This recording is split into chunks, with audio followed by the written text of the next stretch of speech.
Mhm.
So, you remember at the start of the Iran war, everyone said there was this oil shock coming that was going to basically blow up the whole world. World fears an oil shock. Oil shock. Oil shock. Global oil shock is raising alarm. This has the potential to be the biggest oil shock in history.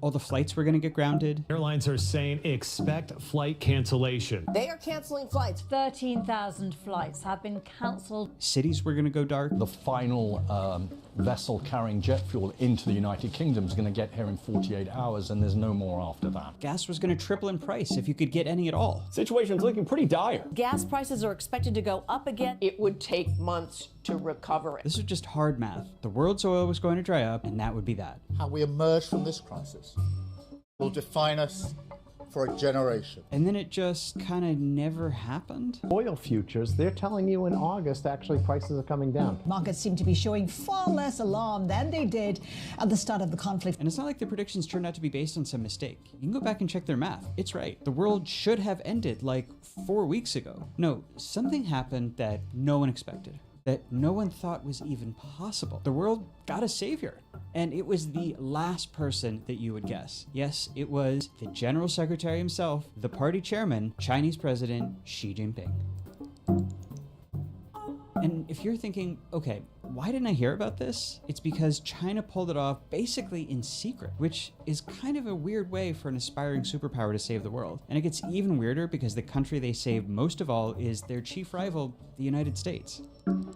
Well, today we are going to pull back the curtain on how China saved the world from the Iran oil shock. We're going to start by piecing together what China did that saved the world, since it happened in secret. We're going to unravel how China did it, because this should simply not have been possible to pull off, which will help us to answer why China did it, the theories for what was behind all this. And finally, we are going to look at what this changes in our global economic order. This is a crazy one, guys. This story is crazy. So let's get into it.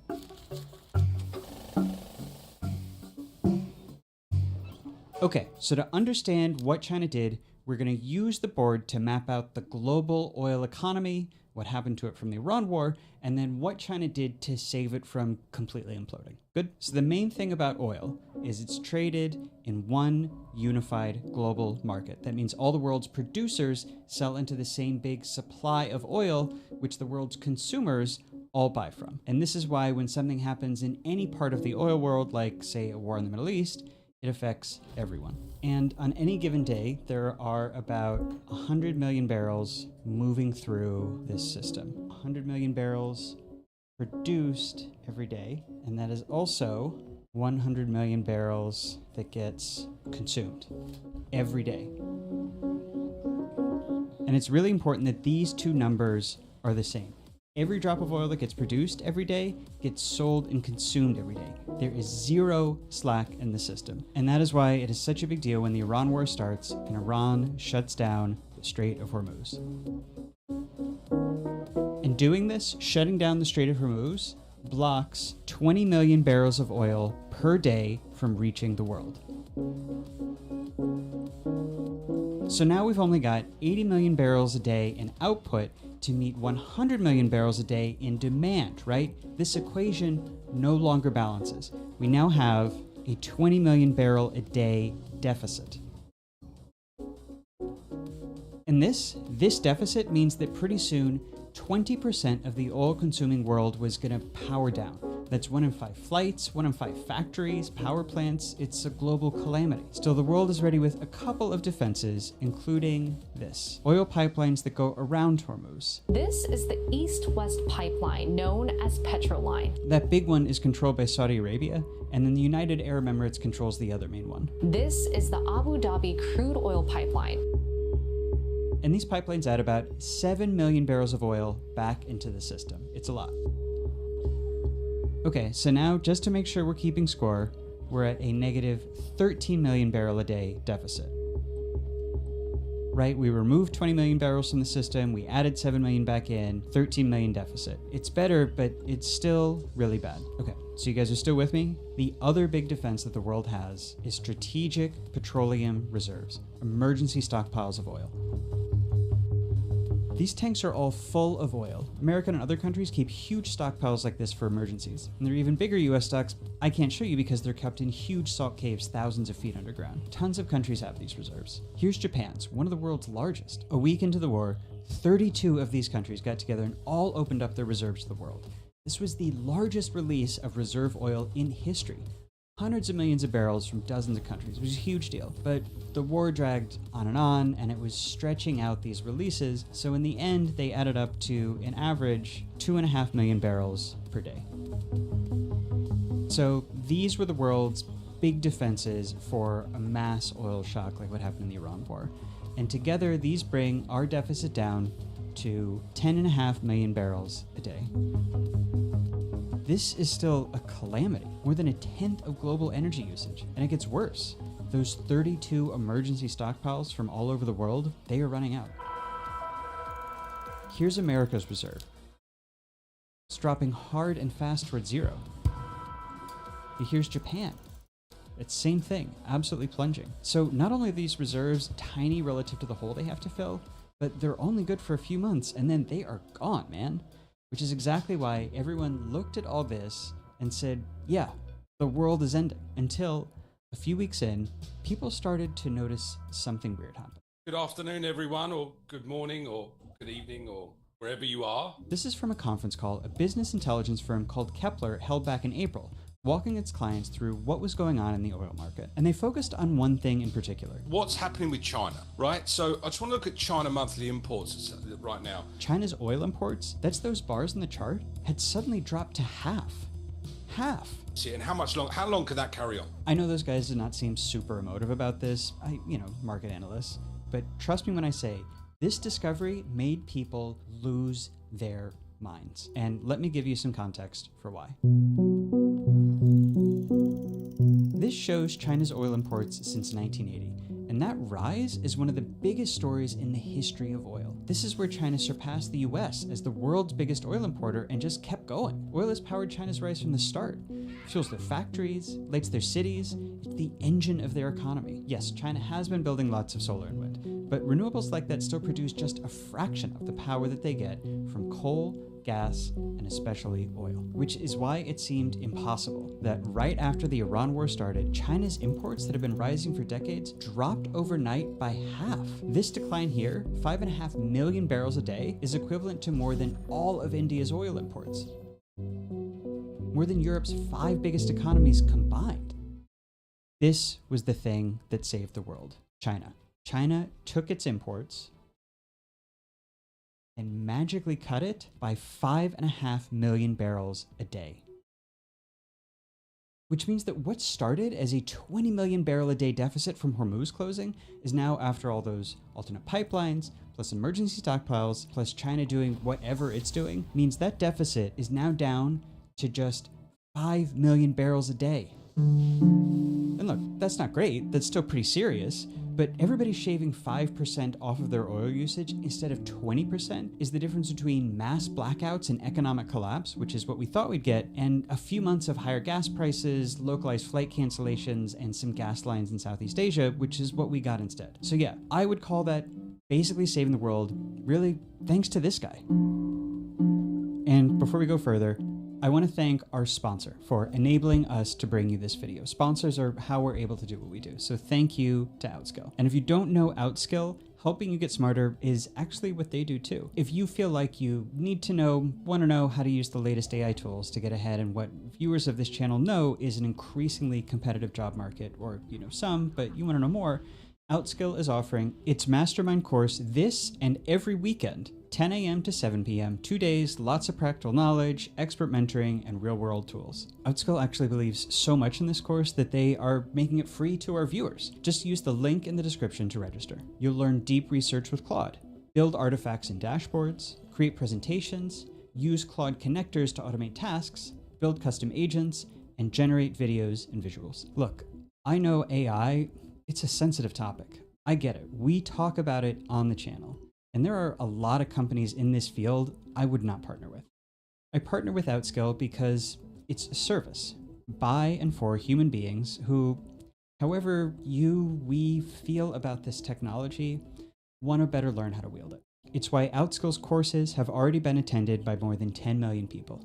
Sign up now and you also get, as free bonuses, a full AI prompt library, 50 secret Claude codes, and a personalized AI toolkit builder. So if you're interested, you can sign up for free using the link in the QR code or in the video description. So now let's get back to our story.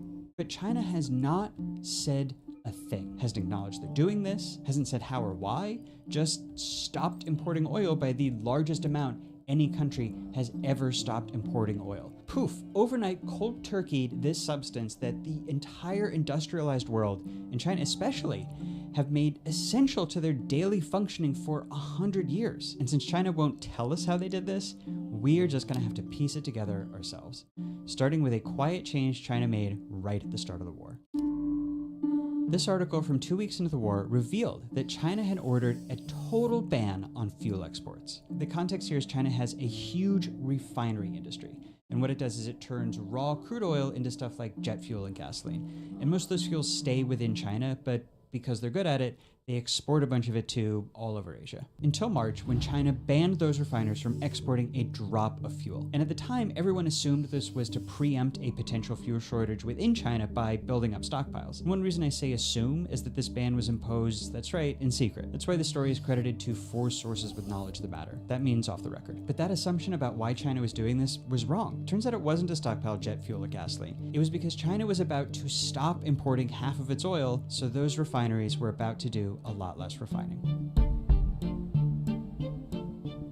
So rough math, I'm going to say that accounts for cutting about 500,000 barrels in daily demand out of the 5.5 million that China cut overall. Okay, next big move, and if you care about climate change or air quality, you're going to want to cover your ears here. Coal. This is from a few weeks before the war. Why China is building so many coal plants. And it found that China commissioned more than 50 large-scale plants last year alone. So once the war started, China spun a bunch of those plants online or pushed its existing plants into overdrive, or probably both.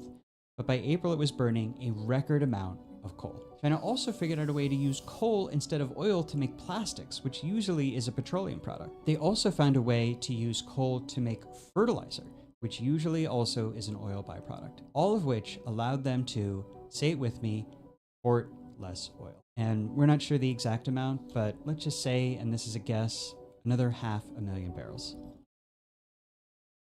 Now, by all accounts, life remained completely normal within China, like even more so than it did in the United States, where gas prices were crazy. But China did find some ways to nudge people to use less fossil fuels. According to this Wall Street Journal story, for example, after Chinese airlines canceled a bunch of internal flights and air passenger traffic declined about 6%, there was also a 5% rise in rail passenger traffic, meaning people just took the train. And by May, electric cars accounted for about a quarter of all vehicles on the road, up 33% from a year earlier. Now, China can't make and distribute 50 million new EVs overnight, but if you already got a large fleet in people's hands from years of subsidies, then when gas prices spike because, say it with me, China stopped importing oil, people with gas cars will start carpooling in their friend Xiaomi SU7 EV, they'll start taking the train, and gas consumption will go down. The effect of this one is hard to measure, but let's just call it another 500,000 barrels. Remember, that is more than half of all the oil that France imports. It is a lot, but we're still not really close to explaining all 5.5 million in China's disappearing demand. And that's because we've got one big thing left. This is China's real secret weapon, and it's something that we, the world, did not know about until now. It's in silos, just like this. This is a chart of the world's largest oil reserves at the start of the war before they got used up. But there's one country missing here, China. And the size of China's oil reserve is, you guessed it, a state secret. But we can get a decent idea. These are some of China's crude oil silos. And the 2 main things to know about them are that they're really, really big, and that the domes on them go up and down based on how full they are. All of which is fully visible from space. There are people whose whole job is to count those silos and how full they are, to track how much oil China has saved up. They have more sophisticated ways to check those numbers too, but the silo counting works pretty well. And those silos alone suggest China has 1.4 billion barrels saved up. That's more than every other country's stockpile added together. It would be enough to fill a 12-foot tank the size of Manhattan. And this is just the oil we know about. China also has oil stashed at factories and refineries around the country, and it's been building huge underground caverns to store oil away where no one can count it up. So actually, China might have way more than even the 1.4 billion barrels that we can see, which means China could use up, let's say, 4 million barrels a day from those reserves, and it would still take more than a year to run out. And maybe even a lot more, depending on how many of those caves it has. Now, I cannot tell you how crazy this is. India, for example, could live off of its stockpile for about 4 days. Europe's stockpile could serve it for maybe 10 or 20 days. And the US stockpile, which took decades to build up and is the envy of the world, would be good for 60 days, which is why, even with the US still importing from all sorts of sources outside the Middle East, Trump cried uncle 3 months into the war. So you can understand these shockwaves it sent when it turned out China, the world's biggest oil consumer, had saved up so much it could cut itself off from the world like this without breaking a sweat. But this raises a whole other question. How did China stow away this secret and impossibly huge universe of oil, a Manhattan of oil? Where did it all come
come from? And there are basically two answers to this. Answer number one is Iran, and answer number two is Russia.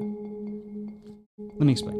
The Iran and Libya sanctions bill I signed today will help to deny those countries the money they need to finance international terrorism. 1996, President Bill Clinton signs a law cutting from buying Iranian oil. We'll get to how in a second. 2022, Russia invades Ukraine, and the head of the European Union makes a big announcement. So today we will propose to ban all Russian oil from Europe, which the US and other big countries joined. All of which did, it's easier actually if I show you on the board. So two of the world's biggest oil producers, Russia and Iran, were mostly cut off from this global oil market. All that oil sloshing around, stuck with nowhere to go, nobody to buy it. But wouldn't you know it, bit by bit, actually let me show you this too on the board. China found a way to get all that forbidden Iranian and Russian oil. This is a report by a think tank called the Atlantic Council, tracking China's secret oil trade with Iran and Russia. And they did it by using dark fleet tankers that operate outside of maritime laws and obscure the operations. They rebrand the oil as Malaysian, funnel it through small independent refineries called teapots, and then route the money via smaller back alley financial institutions with names like Bank of Kunlun. But okay, if the world knows China is doing this, and all of this oil is supposedly under global economic sanctions that make it forbidden to buy it, then how does China get away with it? Well, it's by using their other secret weapon. This, China's currency, the renminbi, the yuan. And the reason that this works, that it's a magic hack, is because of something I didn't tell you about earlier about this global oil market. All of it, all of this oil is traded in this. US dollars. Couple of fine fellas we got up here on the board. All of the sales, all of the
Why stay prosperity in the stars? Come to Halcyon, only colony on the edge of the frontier, owned and operated by corporate. A trip of 10 short years will feel like mere thanks to the comfort of your very own hibernation. You'll wake up in a perfect society designed to maximize productivity with guaranteed full employment. Only a minor term of service, you will become the master of your own destiny when you go out of this world to the Halcyon colony.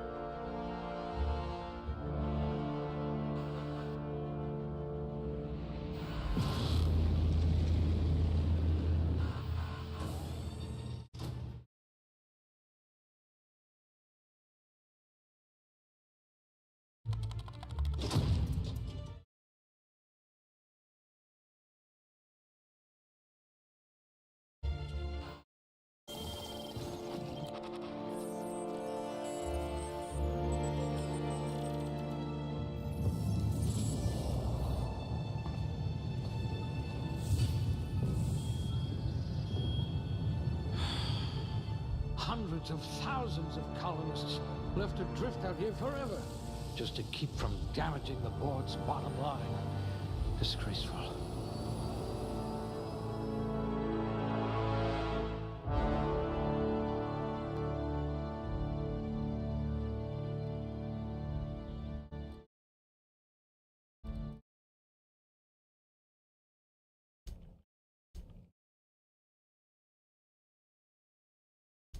You tend to miss obvious cues, like incoming walls. Oh dear, did you actually punch out your anger counselor?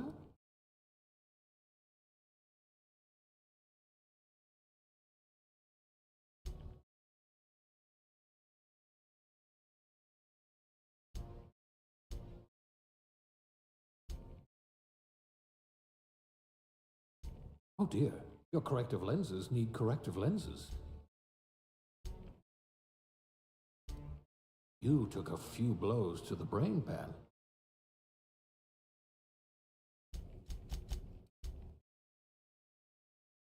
I hope you won't yell at me the moment I wake you up.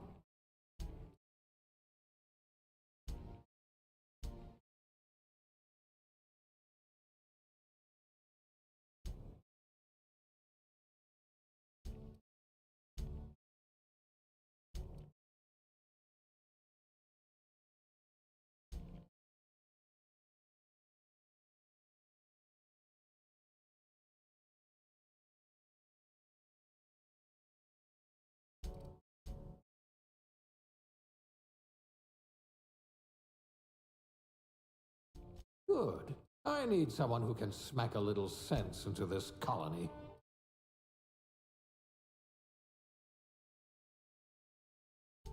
You certainly know your way around a MacPick.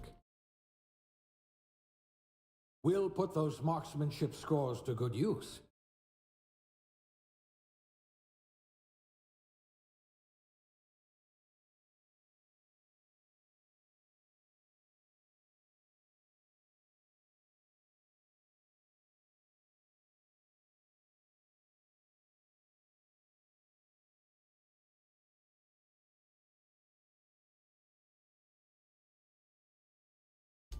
No missing fingers?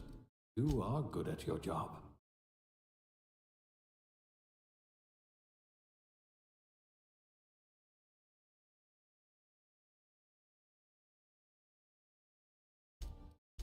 You've got all your limbs, at least.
Looks to be your lucky day, my friend.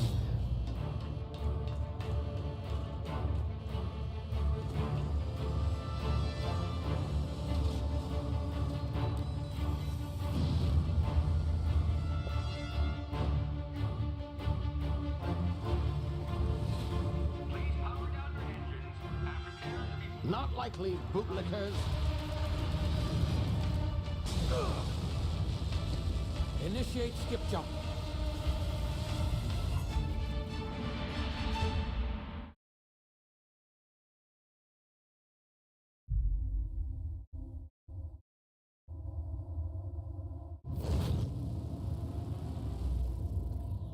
Status. Structural integrity down 25%. Power levels down. Shit.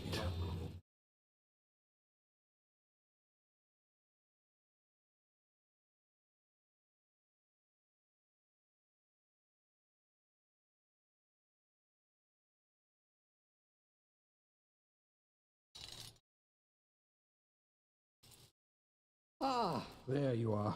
Wondering what's going on, eh? Bit of bad news there, I'm afraid. Your colony ship was inexplicably knocked out of skip space and forced to complete its journey at sublight speeds.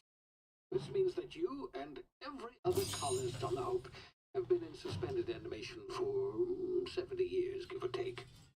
Normally, reviving someone after so long leads to some quite horrifying results. It's called explosive cell death, but it's really more liquefaction. Something wrong? Oh, yes, well, not to worry. I've pumped your body full of a special concoction I devised to keep you from dying so horrifically. Hopefully at all, but I guess we'll see, yes? Unfortunately, I used the last of my chemical supplies saving you. I know it's a lot to ask, but I must have your help securing more if we're to save the rest of your fellow colonists. I'd see it done myself, of course, but the board has a sizable bounty on my head. Now, my ship is inoperative, but I've managed to hire a smuggler to help you out. He'll be... Oh, I see we're in position. Good luck!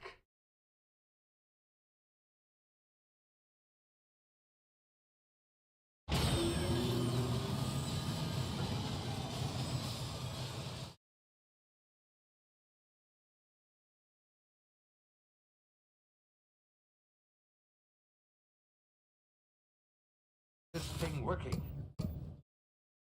Ah, there you are. Now, where were we? Oh, yeah. Smuggler. His name is Hawthorne, and he should be waiting for you at the landing site. He's to be your chauffeur, so to speak. Not to worry.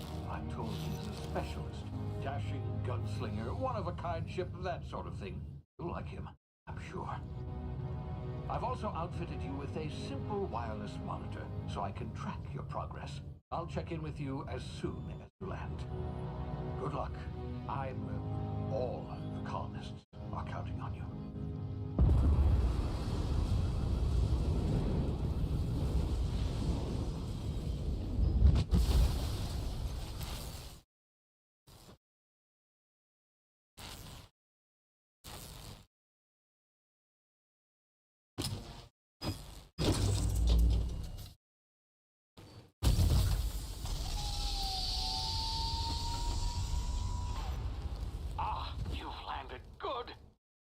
Hawthorne should be close by.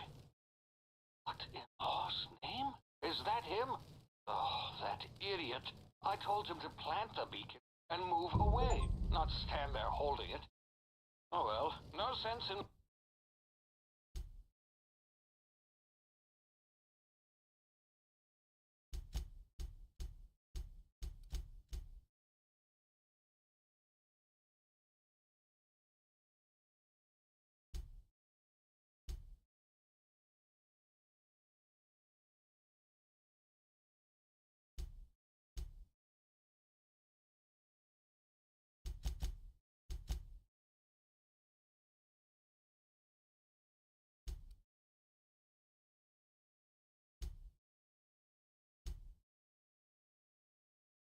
letting his ship go to waste. Hawthorne won't mind you taking his ship. Better you than the board, huh? Not sure I trusted the fellow. Might have gone after the pup.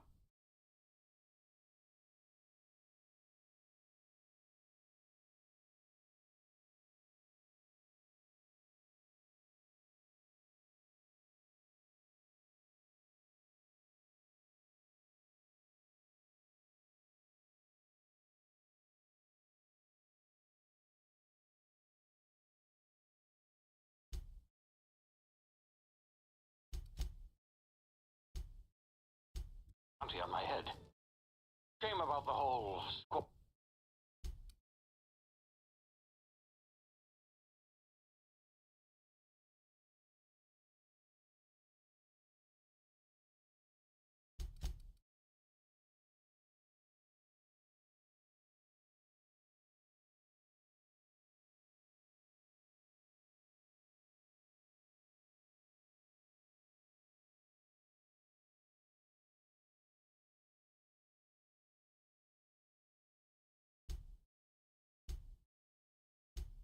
Washington. Nasty way to go.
Easy now. You've been frozen for a while. There's bound to be unforeseen side effects.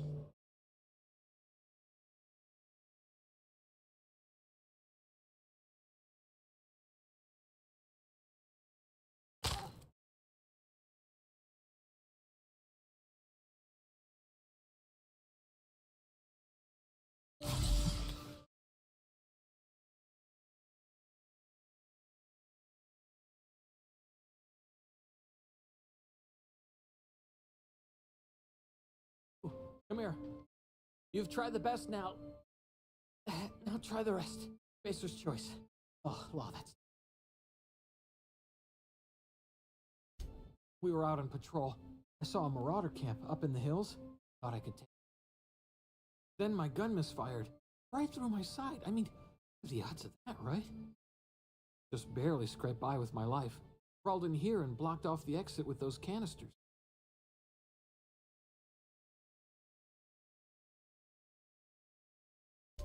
Gibbering, flesh-eating, law-breaking, unemployed lunatics with guns. Some hullhead grounded their spacecraft out in the open. It's a real good way to attract marauders. See those canisters by the entrance? Marauders come sniffing around in here. Take them all out with a single shot. None.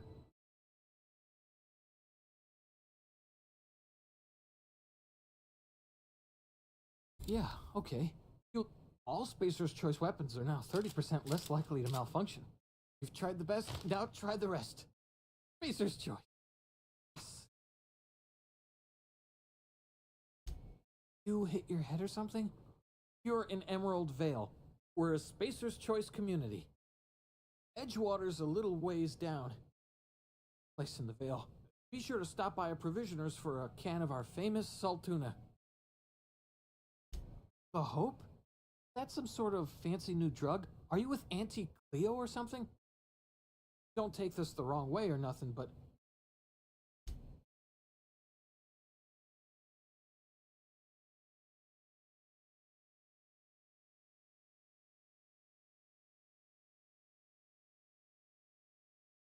Damage my ears! Oh, what just happened? Can you hear? it's not the best.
Killed? Don't know where you came from, stranger, but you best keep your head down. There's marauders hereabouts, and worse, landing violators. Gall on that rung leech. Landing in the Vale without using an official Spacer's Choice landing pad. Slap him with a fine if it weren't for all these marauders about.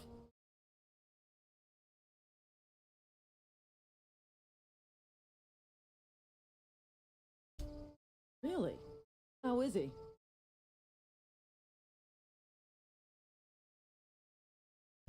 Well, that's a relief. You don't want to know how much paperwork's involved in paying off a gravesite fee. We'll see him back to Edgewater, just as soon as I cross these marauders off with the swift, cost-efficient fury that's made Spacer's Choice the most trusted brand in personal defense. You know, a couple of winks to catch my leg.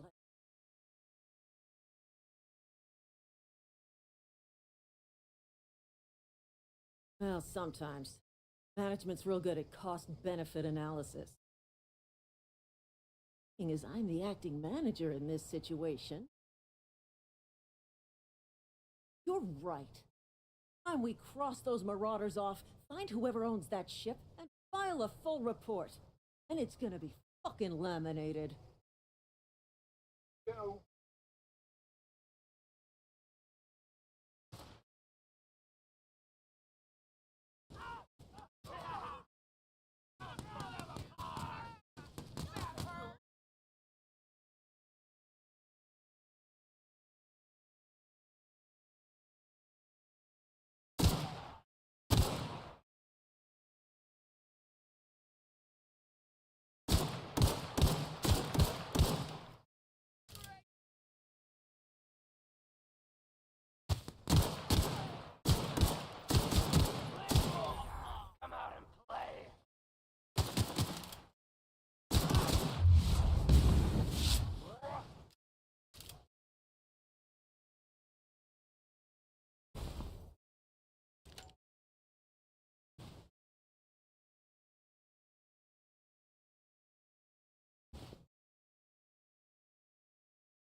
Please be informed that this vessel contains no valuable plunder.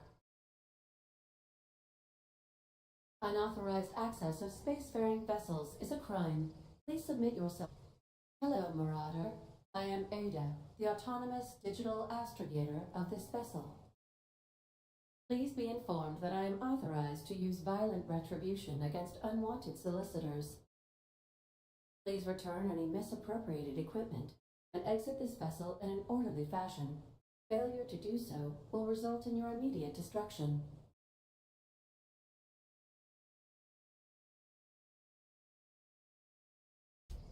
Jettison procedures initiated. Disengaging airlocks.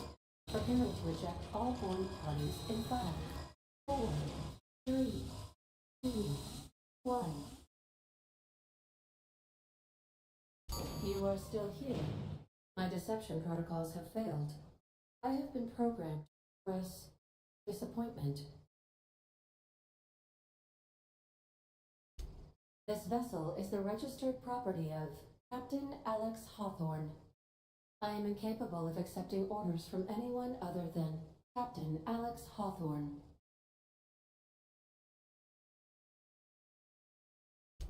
I deduce from the tone of your voice that Captain Hawthorne failed to meet you at the designated location.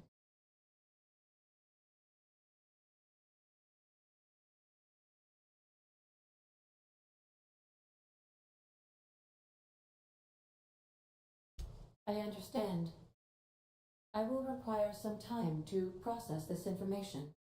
Thank you for your patience and for your honesty. I am programmed to take orders exclusively from Captain Hawthorne. If I accept your orders, then you must be Captain Hawthorne. Do you understand?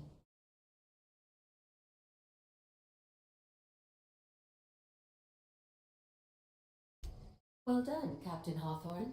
I see your powers of deductive reasoning remain intact. Unfortunately, our engine is currently inoperable. Our main drive suffered a critical power failure, and we were forced to make an emergency landing. The main drive's power regulator has been irreparably damaged and must be replaced.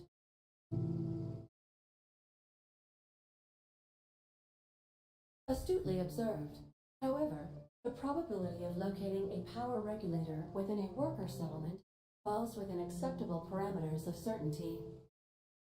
High-capacity power regulators are sometimes employed in the electrical networks of worker settlements.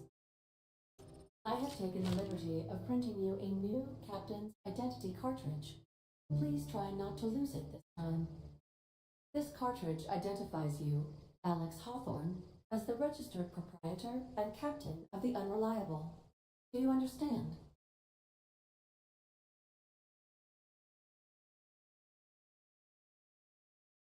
Best of luck in your search for a power regulator. Try to stay alive this time.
These surveillance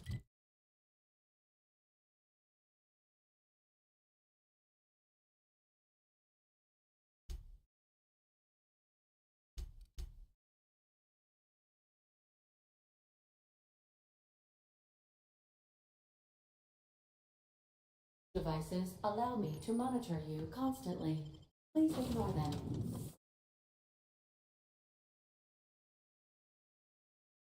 I'll be with you, friend. I'm Ernie, Spacer's Choice Department of Human Resources. Town sent me hereabouts to check on the guards. Me, correct me if I'm wrong here, but seems to me they're all dead. Mind telling me what happened here?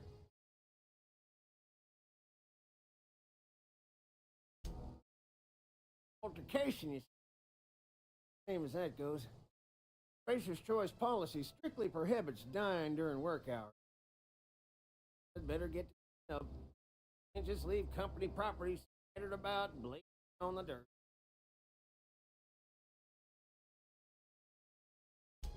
No can do, friend. That armor's Spacer's Choice property. Bodies, too. Living or otherwise. Company policy, see? You don't want to amble on over to Edgewater at your earliest convenience. Constable's office might have work for some of your aggressive disposition. Oh, and be sure to stop by the Edgewater Provisioner for a can of salt tuna. It's not the best choice. Spacer's.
Bob?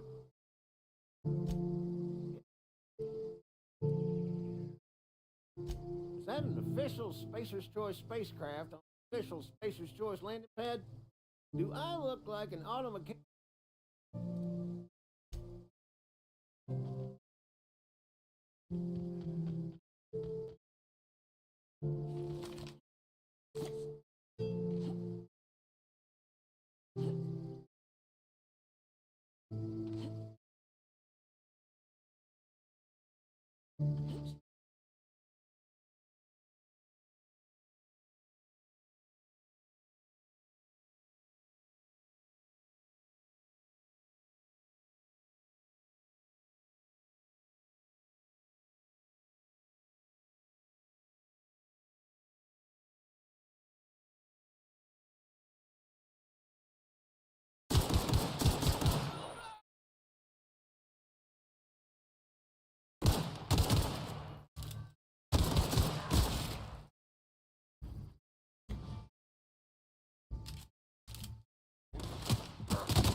Oh, hey.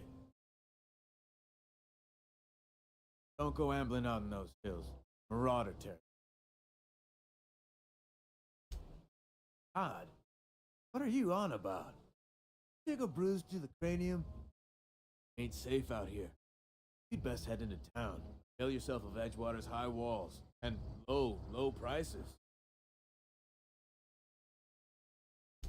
Pleased to make your acquaintanceship. I'd shake your hand, but I've been hauling corpses. You don't want none of that.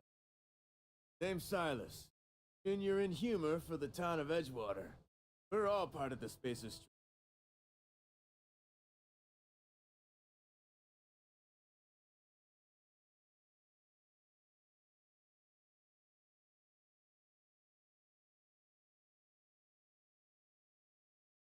Definitely not the junior in humor. If you've got business inquiries, you should stop by Reed Thompson's. It's up in the tower above. Head into town, follow the road. Look, you obviously ain't a worker. What's your racket? You a smuggler? Freelancer?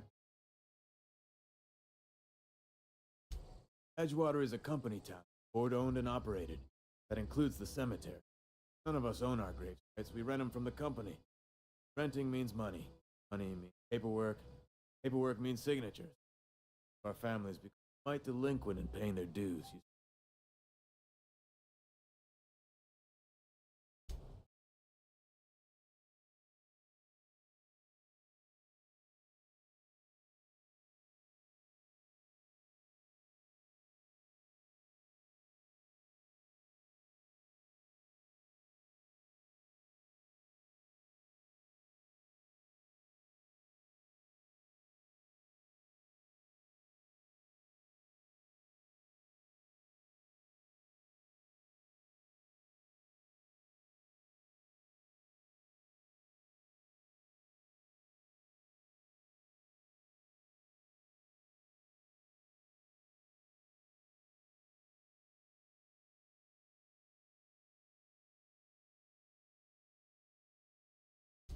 Four workers still haven't paid up. Phyllis, Conrad, Ludwig, Martin Abernathy. He's a special kid. You may want to twist his arm a little.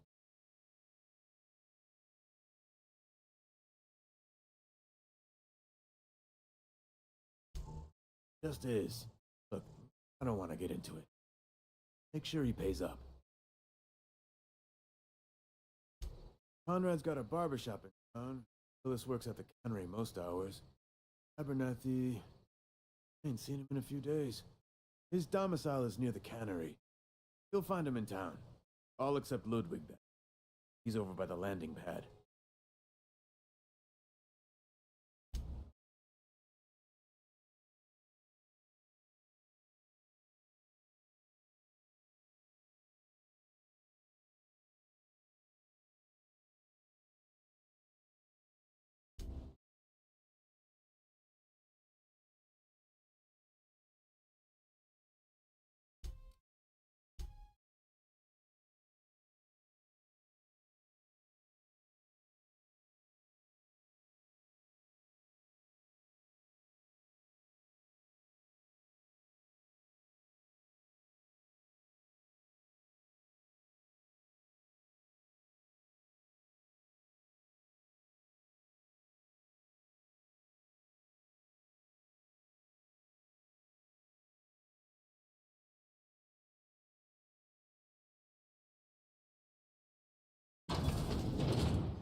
Please don't touch anything. Your hands are probably Physical hygiene recapitulates moral hygiene. Cleanliness is next to lawfulness. So everyone says, until someone forgets to cough into their elbow, and then we're all dying of plague. I'm Conrad. You will report to me if your hair fails to meet Spacer's Choice aesthetic standards. You will also report to me in the event of your death, whereupon I will clean and prepare your remains for interment.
Gravesite fees. Silas and I had talked about this at length. I thought I'd made it clear my pecuniary situation precludes the necessary restitutions. As broke as pie crust, friend. Bitless, indigent, destitute. I simply cannot afford it. I am a blemish on the prosperity of our fair settlement. When I expire, I expect Silas to toss my body into a ditch.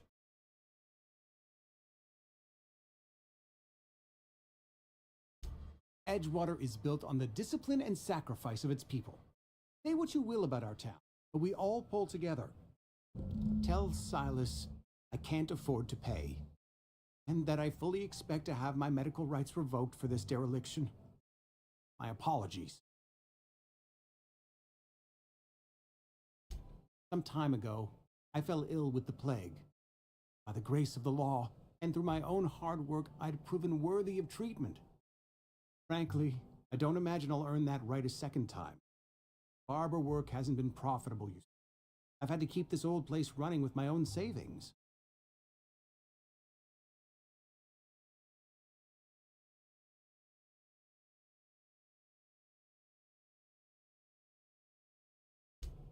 Not a bad idea. But I'd need some kind of collateral. My pair of lucky clippers. No, that won't do. Your idea intrigues me, but I'm afraid I don't have anything to give Silas. I'm open to suggestions. Much obliged.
You know about Eugene?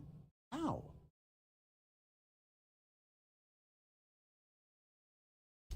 You were probably poking around my things. I really shouldn't. Eugene's golden teeth were a family heirloom, representing 3 generations of poor dental height. He took them to his grave. That's unthinkable. Eugene's body and all rare earth minerals contained therein are solely the property of Spacer's Choice. I can't ask Silas to dig up a man's body and pry a few teeth loose from his jaw just to pay my bills. Yes, I suppose I must. Here you are. Gravesite papers affixed with my signature and an IOU.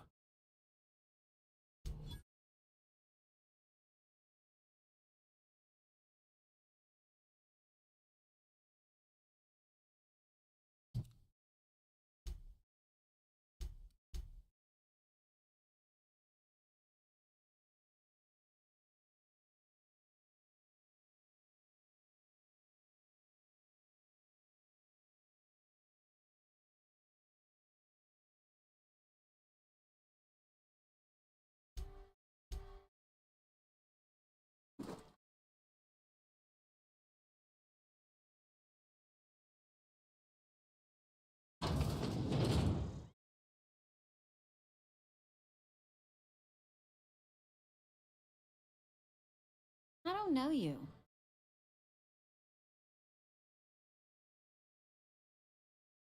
Be unreliable, you say? Heard of any supply ship that particular? I don't know what you're about. This here's a Spacer's Choice drinking establishment. We're all loyal, hard-working company folk here.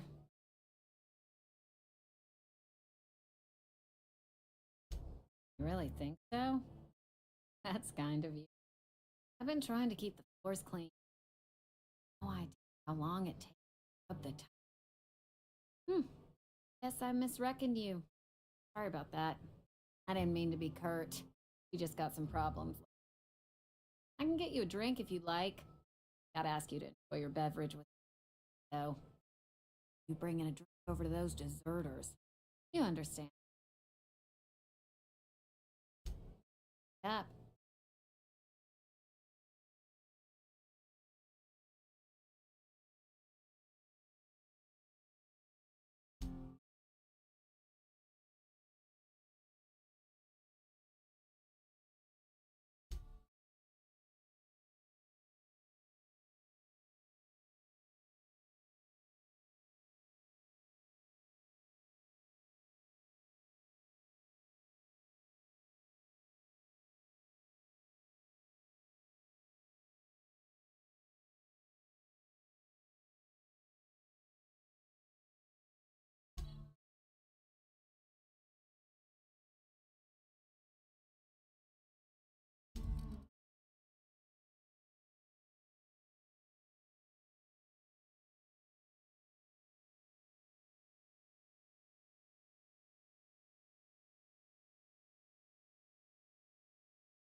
almost forgot.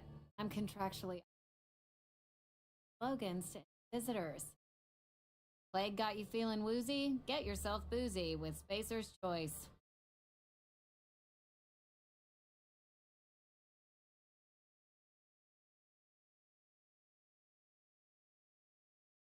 Do you now? What makes you Thompson want to talk to you? He's a busy man. If you want to talk to Mr. Thompson, try ignoring. He'll summon you up to that tower atop the camp. Don't get yourself a proper dressing down.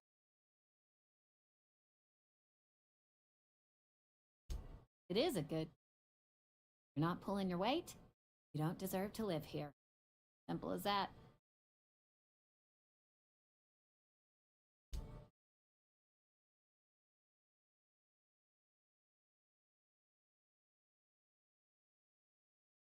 A lot to do.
Yes. I'm fine, Mr. Never been. Whoa, did, Mr. Thompson send ya?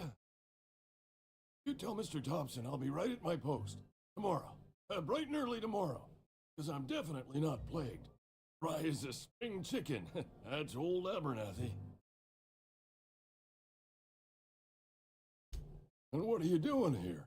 Visiting? Let me give you the grand tour. This here's my domicile. There's the door.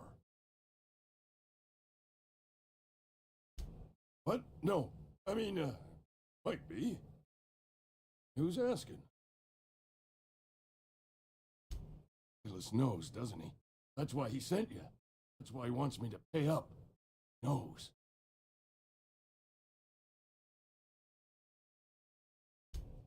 Dying. Long for this world. Date of my expiration is fast approaching. Soon I shall be ushered through the great cannery in the sky. Plague. Has to be. Silas knows. He knows I got one foot in my grave, and now he wants to charge me for the other one.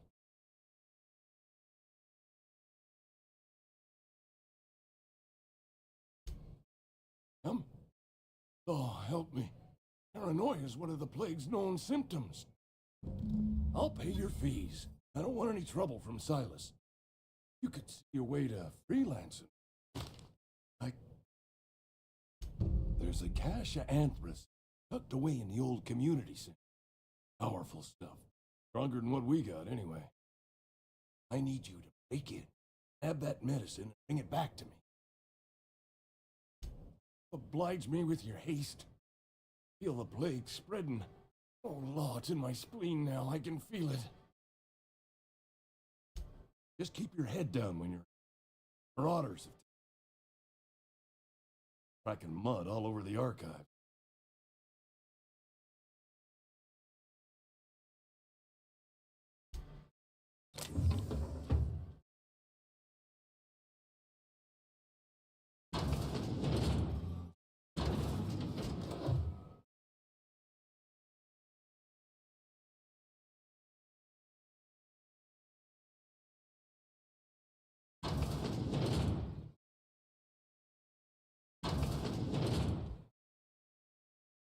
Abernathy. Excuse me. I'm Esther Blaine, Spacer's Choice Actuary. I overheard your talk with Abernathy. I hope you're not thinking about getting him that. Abernathy is a well-known hypochondriac. Anthracillin is wasted on him. You're better off selling it to me.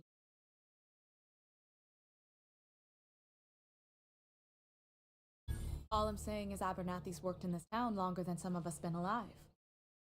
How do I put this gently? He's got a lot of cobwebs up in his attic. I probably shouldn't tell you. I don't want you implicated for what I'm trying to do.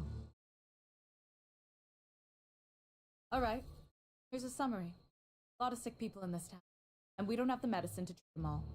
Can't reach out to corporate without crossing a river of red tape, so I'm reaching out to you. I'm paid better than Abernathy. Whatever he's given, I will do you. That's all I can...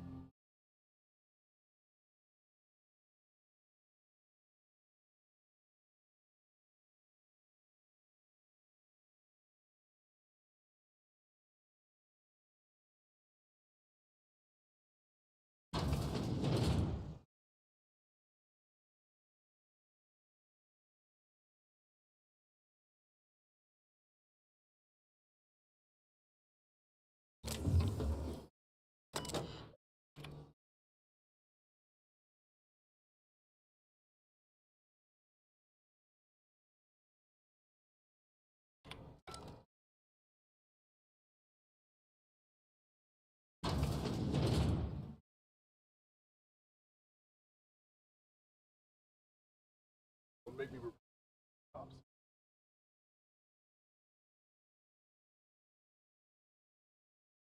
You the new worker? Whatever. Make it quick, Tenderfoot. I'm busy. Foreman Granger, mind those words don't come out of your mouth unless preceded by yes or right away or... Shit. Silas still on about that. Here, take the fees. Appreciate it if you didn't tell Reed I was late on my payment. Because they're not my fees and not my gravesite. The guy I worked with shot himself. I paid the bill.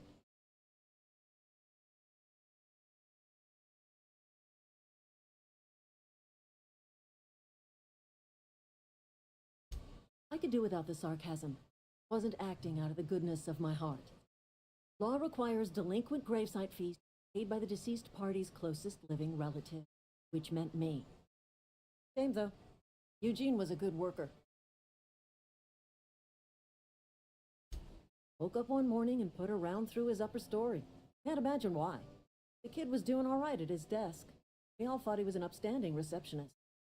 Between the two of us, pretty shocked his weapon didn't misfire.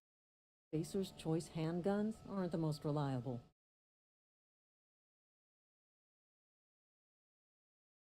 Eugene wasn't family.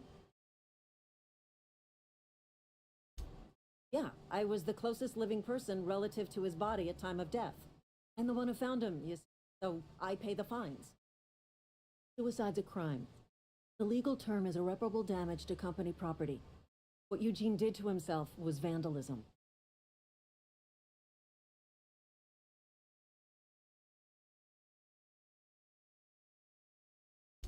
I'm plenty serious.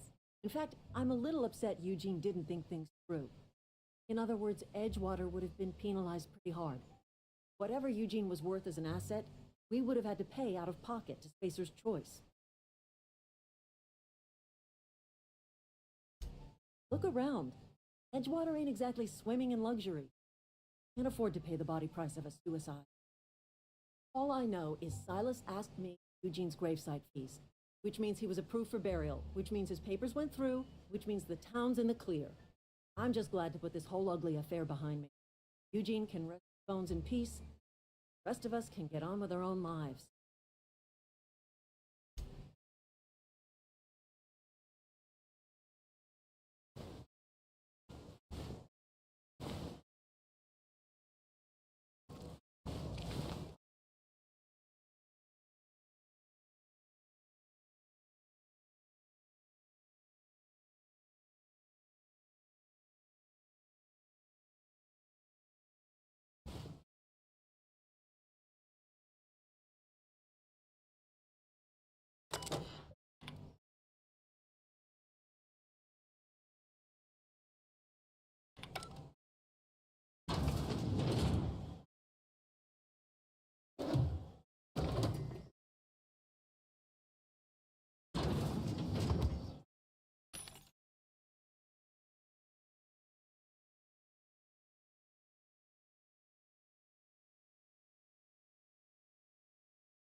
Thank the law. I've been requisitioning backup for months. Guess the boss finally came to his senses. You ever swung a truncheon? Let me see your rifling. I want to make sure you're up to snuff.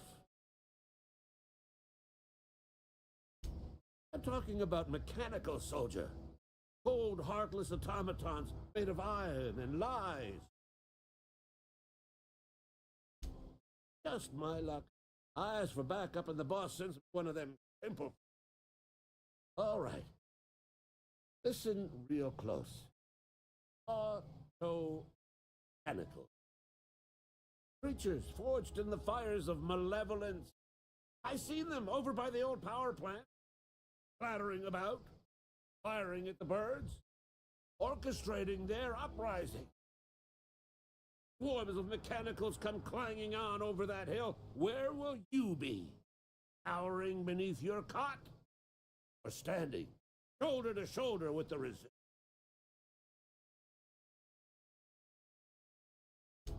I've been gathering up a war chest over the years. Tuna cans, mostly. Some Spacer's chaw. A few bit cards. I'll reward you for your aid.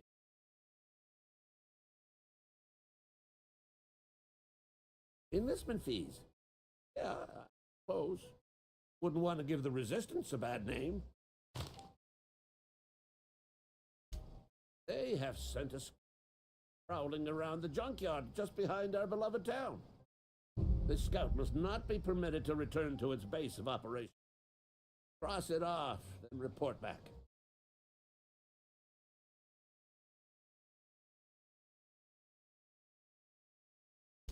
I told Silas I'd pay my dues if he agreed to join the Resistance. This means he finally heard the calling.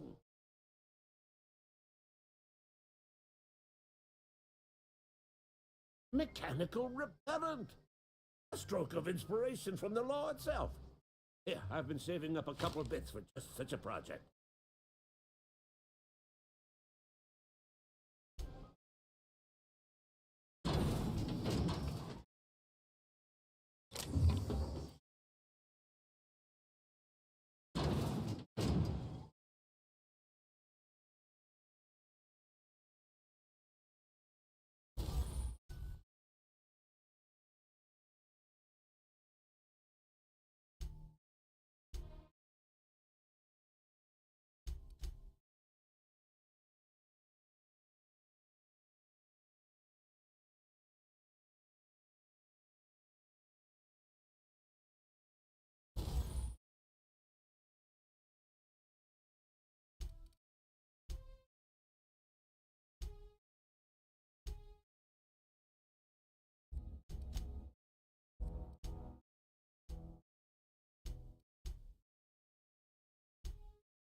Searching for repair bay. Error. Navigation systems failed. Unable to comply.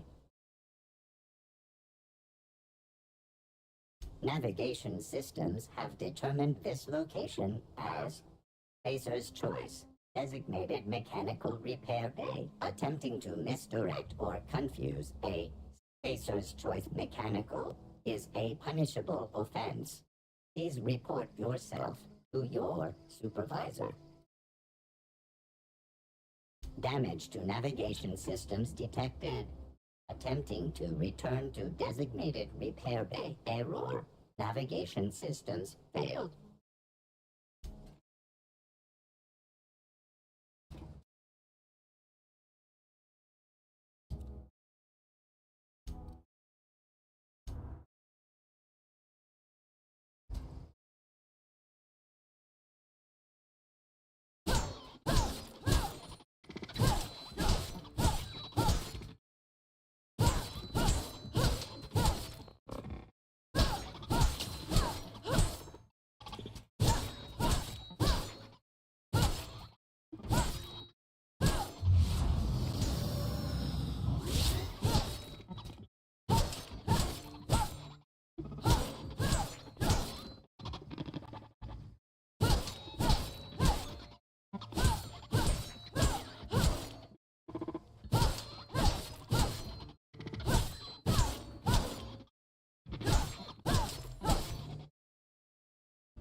Bring us honor, soldier.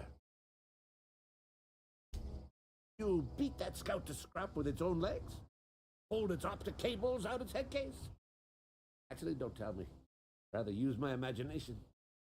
You're a passing fair soldier, I will confess. But you are one. The enemy is legion. What you need is an equalizer. A weapon to strike fear in their cold mechanical heart. Cantina, lavatory, behind one of the toilets. That's where I've kept it hidden all these years.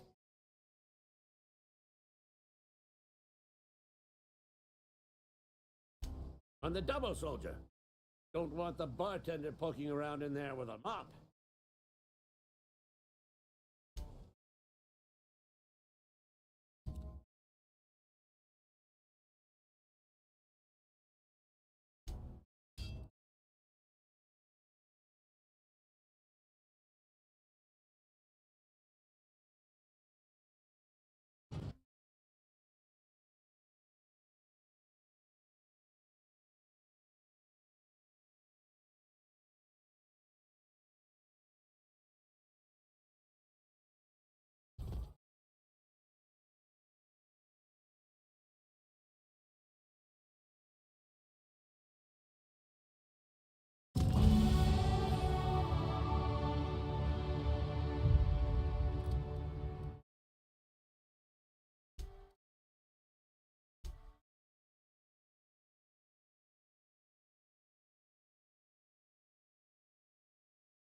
We'll get.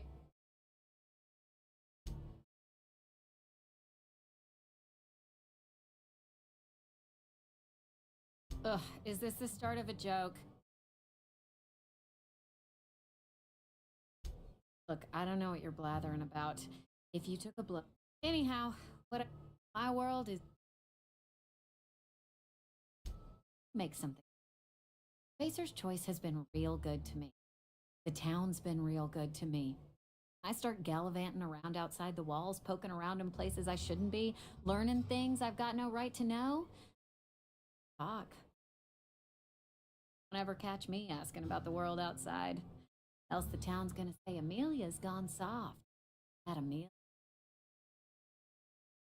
I don't want that. There you go with that thinking again. Didn't anyone ever tell you it's... I've said enough. Wanted to... See how that's any... You're the first to ask after me in some time. You that. But I don't have a story to share. Family's work Spacer's Choice for 2 years, and I've been in Edgewater just about all my life. Wanted to work in the science once upon a time.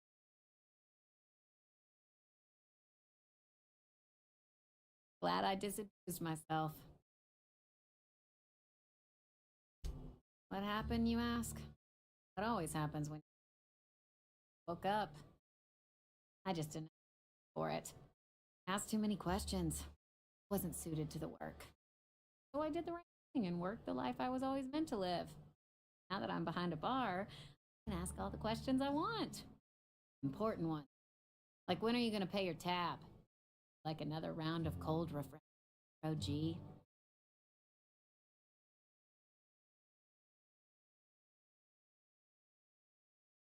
Don't talk to me that way, please.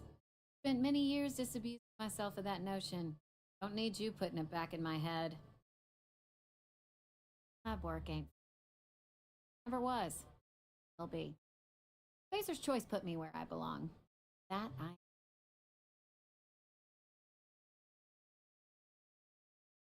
What's wrong with that? Unless you're in Byzantium. I hear everything's automated. I did. Huh. Oh. All right.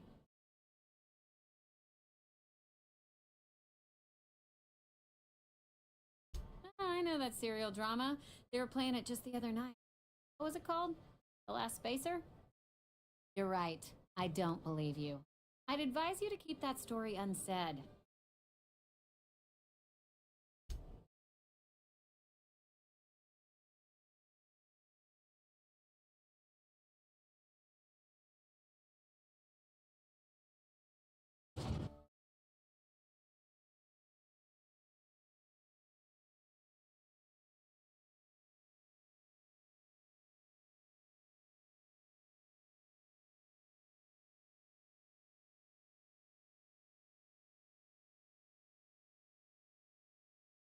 Fancy threads.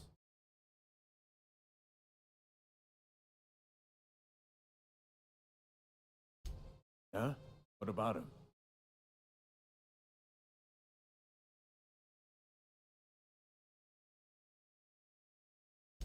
Well, yeah. Grave digging's a fine profession. Always work to be had. Carry a word of complaint out of your clients.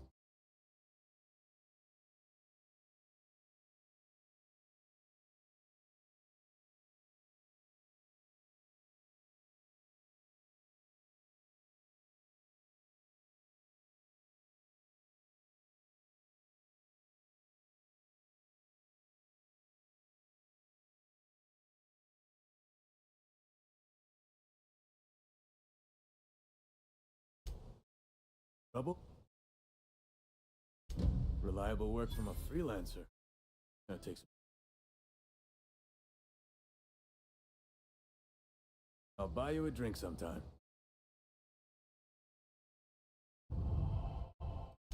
Suppose you've earned it. A good turn deserves another.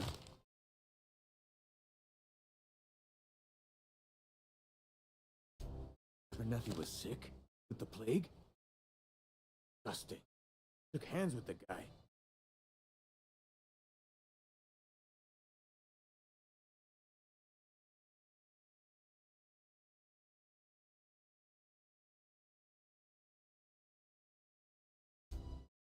What?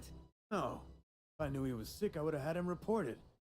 Needed his fees because of his name. Hey, Abernathy. He was at the top of my list, you see?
Bring us honor, soldier.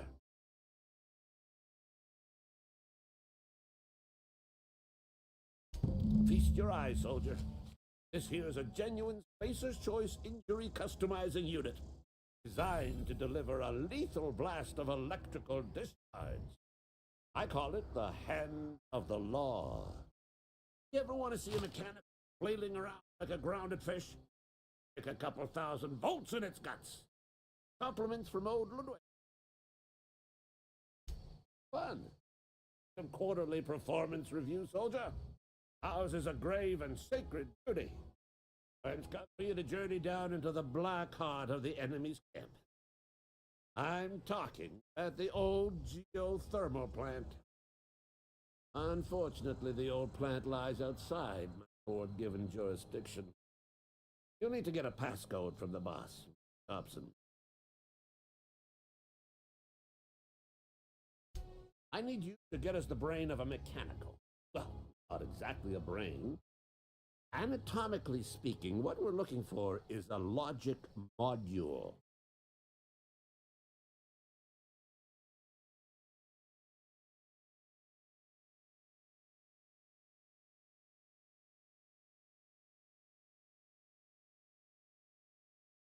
If you die horribly, I will pour out a can of zero-G to your memory.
I suppose everything on the Unreliable belongs to you now, Captain.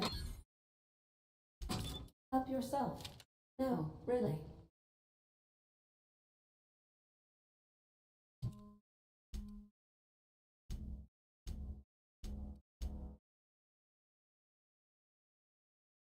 Due to catastrophic power failure, all doors will remain on security lockdown.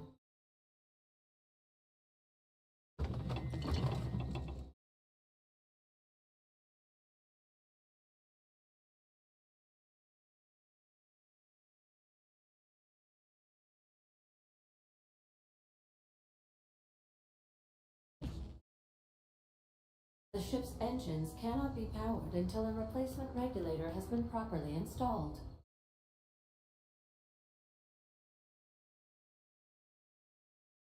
If your equipment is in need of repair or modification,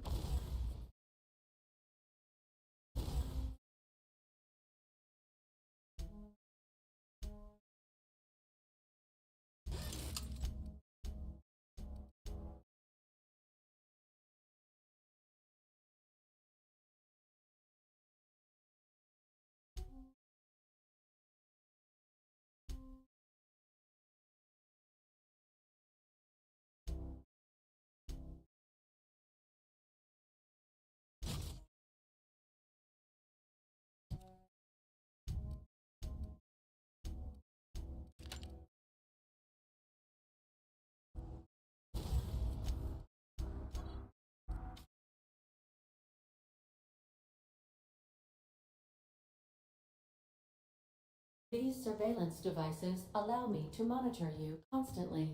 Please ignore them.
Miss Holcomb, I need you to explain this lesson.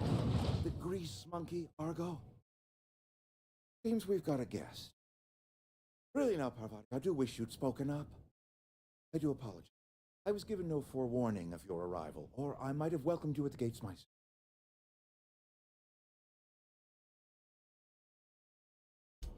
I'm Reed Thompson, outposted. I cannot help but notice you are not in uniform.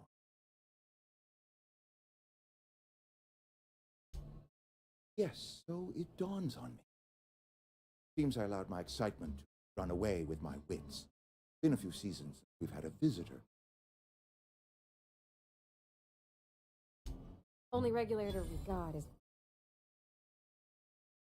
Hobson ain't liable to be keen on dismantling. I beg your pardon. I am most emphatically not keen on any such thing. I can't let you have our power regulator. But I happen to know of another one, and I happen to know exactly how you may retrieve it without frying yourself in the process.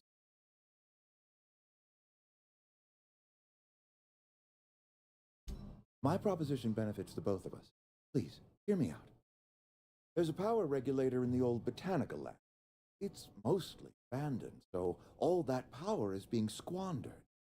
Go down to the geothermal plant. Reroute power from the botanical district over to us. Once their power's shut down, have their regulator, and be along on your way. I was not entirely sure how to do it. The botanical labs are not legally inhabited, but there are people who live there.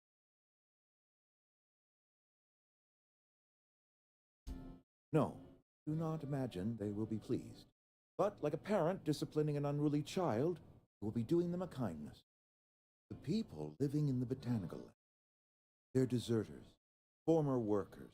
Need them back at their posts. I need them to come home.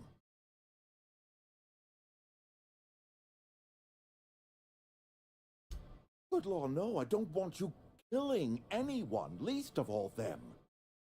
My hope is that by cutting off their power, you will convince those workers to come back to town. Before you go to the plant, I want you to stop by the botanical. Speak to their leader, Adelaide. Tell her the power's about to go, and that it's time her band of deserters came back to.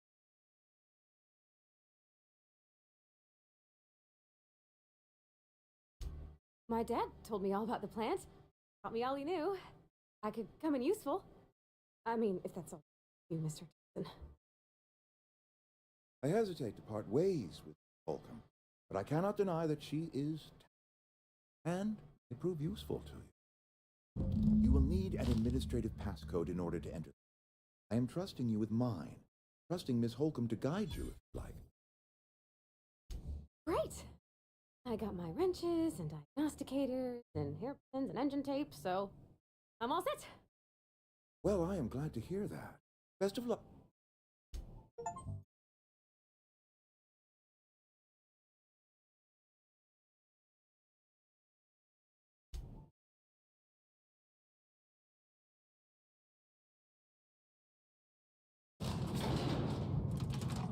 We better clear out of Mr. Thompson's office.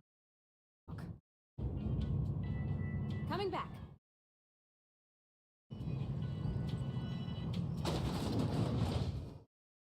Ma'am? Talk? Sorry. Got a sec? Sorry. You just want to get out of here. And you likely don't want to tag along like me. It's just, Mr. Thompson has his own view. Kind of it's his job and not all, but that's not the only side.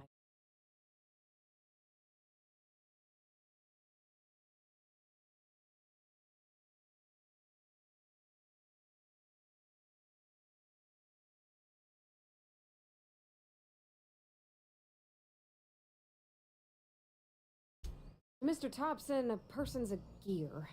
Does its job quiet like. If it squeaks or stutters, it gets replaced. The deserters are decent. I knew some of them.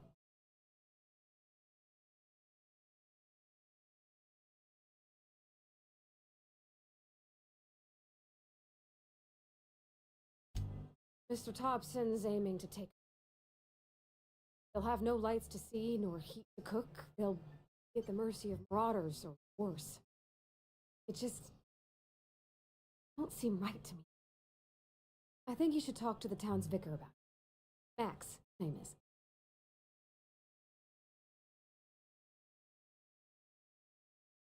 The mission's on the east side of town.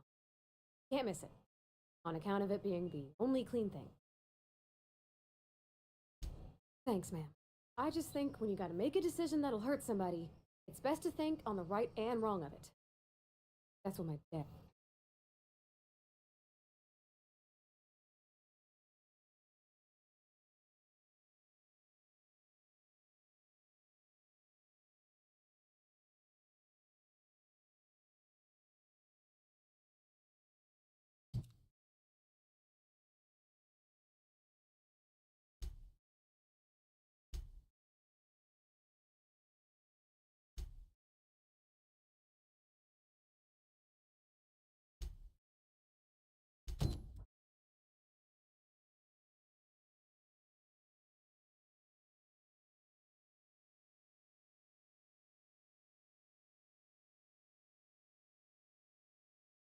A minute. Add a minute. Next one.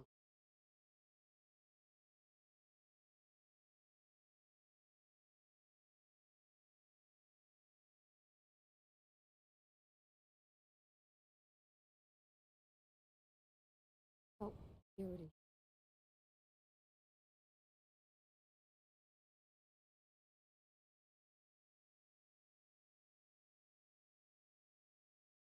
Yes, what is it? You're an outsider. Fantastic. Vicar Maximilian de Soto at your service. And Ms. Holcomb as well. How rare to see you out. Just tagging along, Vicar DeSoto. I so rarely get new people to talk to. Name your poison, anything at all. Spiritual counseling, this season's tossball predictions, quickest way out of town.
What? I thought you would talk to him. You wanted to speak to me, Ms. Holcomb? Every time I've tried to engage you in conversation, you look at the floor, answer in single words. I can't imagine what would be so grave as to drive her to my mission. What is Mr. Thompson?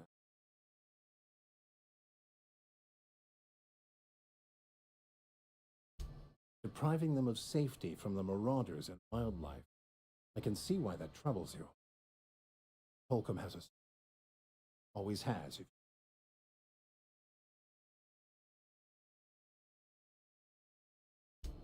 Assuming your goal is to save as many as possible, then you should bring everyone together. Send the power to Edgewater and convince the deserters to return to the fold. Not if things are left to stand as they are. You don't mind a bit of unsolicited advice. Be cautious on your way to the geothermal plant. It is not as safe as you assume.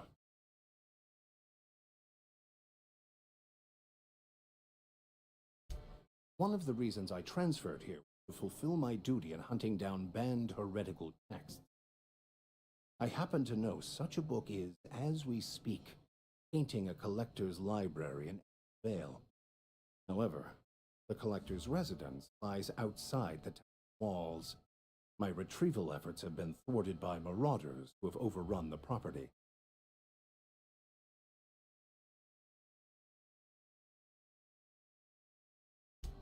What? No! I don't want to burn it! I would never! I mean, I just want to... Look, I have a very simple goal. Just want to keep the writing out of layman's hands. Wouldn't do for such information to fall into public consumption.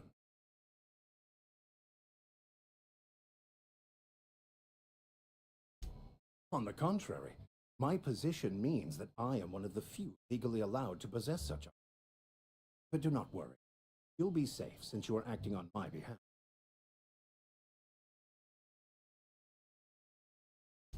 Glad we see eye to eye. It's a handwritten journal, a faded blue cover with the name Mbakonu hand... Thank you. Any...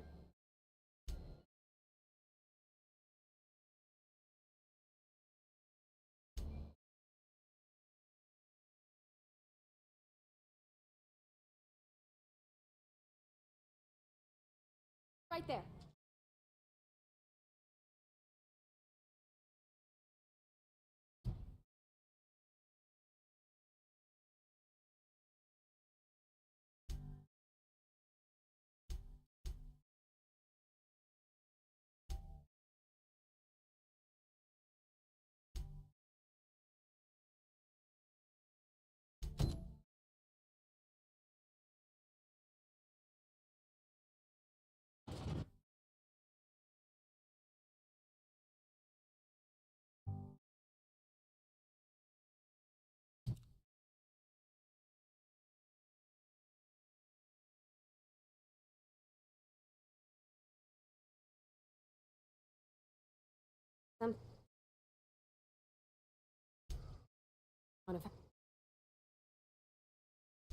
I don't rightly know.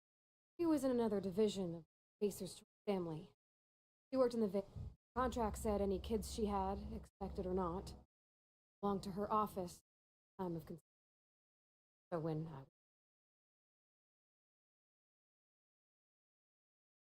it's sensible. Dad just fixed machines. He did some kind of crazy math, high-level stuff. Better to raise me on his...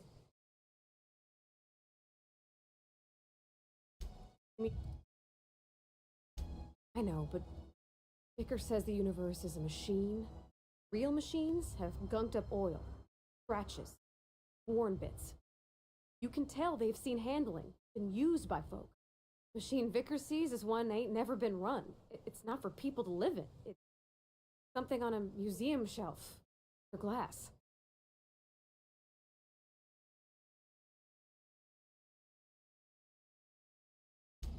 This comes off cold.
Incoming!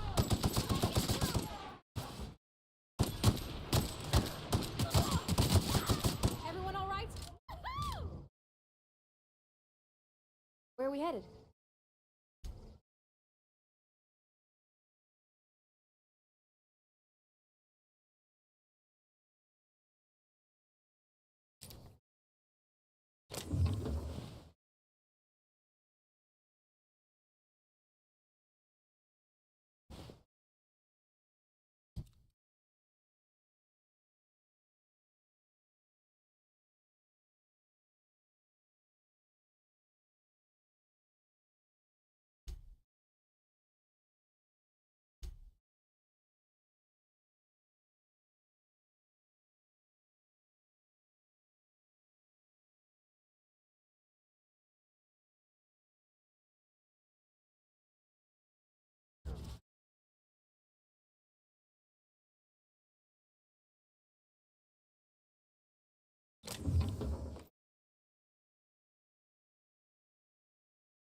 Don't mess with them.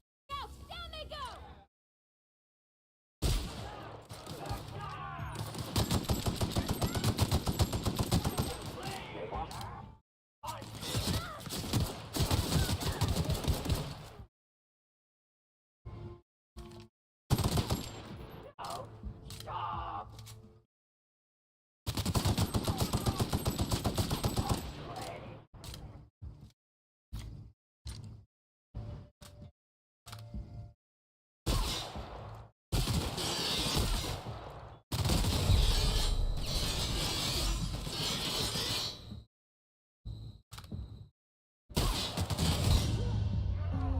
So much blood!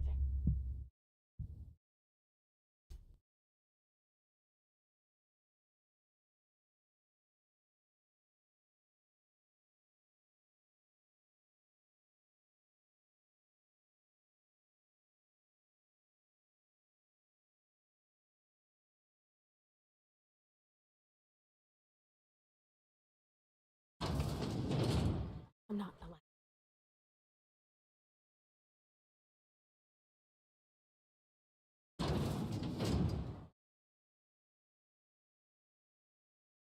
Miss Holcomb ain't allowed in this establishment. Not since that little incident. Ask her if you care. I'm running a business here. I won't touch anything while we're in here, Mr. Moreau. Music to my ear?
Not intentionally.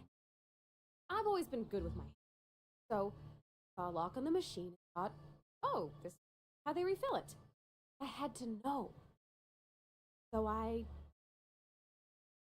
next thing I know, there's a couple... Not funny. Right about then, a bunch of loaders came rolling in the gate, fresh off the Saltuna ship. And Mr. Thompson was up on the porch making a speech about how everyone would have to Anyhow, you ever seen an auto loader run over a bottle of Zero? Loaded all over. One bottle after another as the loaders went. I was just shy of working age. Damages. I can laugh about it now, but I puked up my guts in terror in the moment. One time I ever...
Oh, you got that?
That's the last of them.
Easy.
Something you need?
Where are we headed?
Dang, that's impressive.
Great work.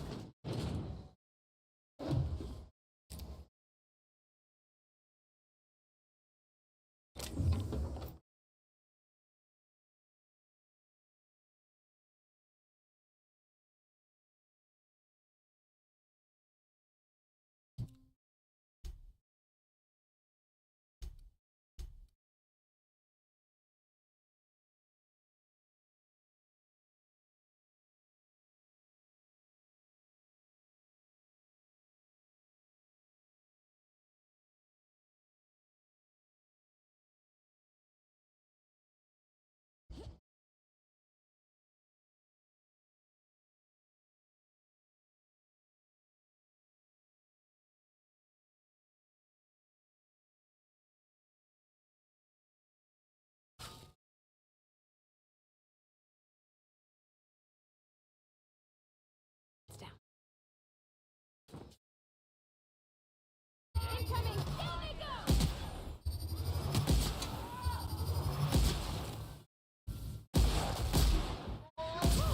We made it!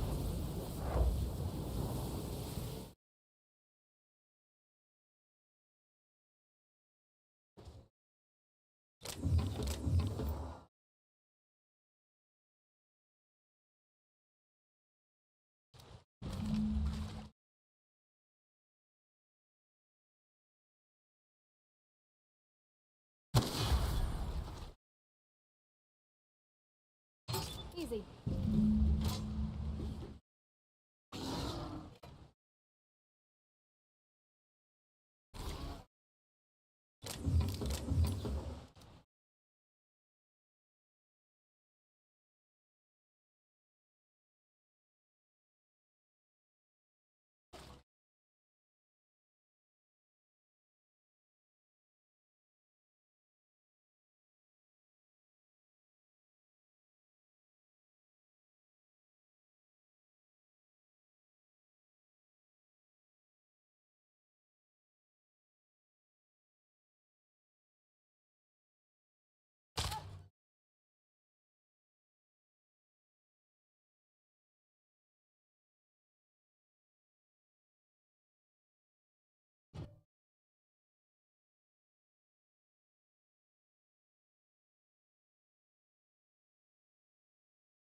Yeah.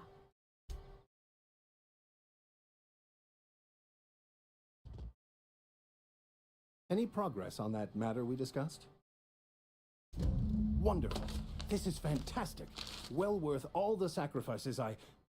Wait. What the fuck is this? Is this French? I can't fucking read French. It's a law-forsaken joke is what it is. French. Ah, I was so high and mighty, preaching to the yokels about following the plan, while fighting it at every turn.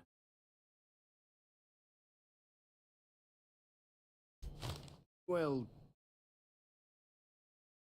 But I assure you, it was not for personal gain, only for the greater good. I've spent my life searching for the keys to unlocking the secrets of the universal equation that underlies them. I had hoped this book held some of those answers. I became so desperate, I even got myself assigned to this plague-ridden backwater to find the damn. I'm suffering. Wasted.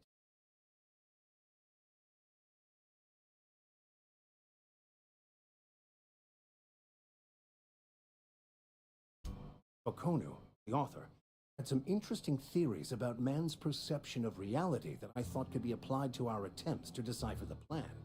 Unfortunately, he was also one of the founders of the Philosophist School of Thought, so the book is banned in the colony.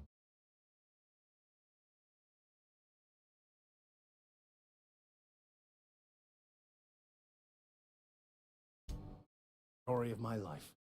Most lay people are aware of this. We've not discovered any new insights into the plan for a long, long time. I had an idea that we should welcome the truth, no matter where we found it. I had the worst idea to share my thoughts with a superior, and that's how I ended up assigned prison duty, where I was fool enough to let an inmate bend my ear with stories of an original Baconu. Philosophism's a false religion that stands in contradiction to almost everything we know to be true.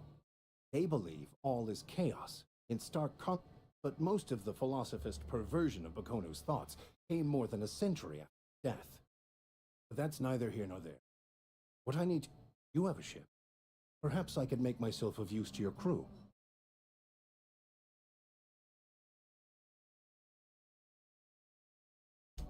Certainly. I already gave you most of my money, but I can offer you free spirit...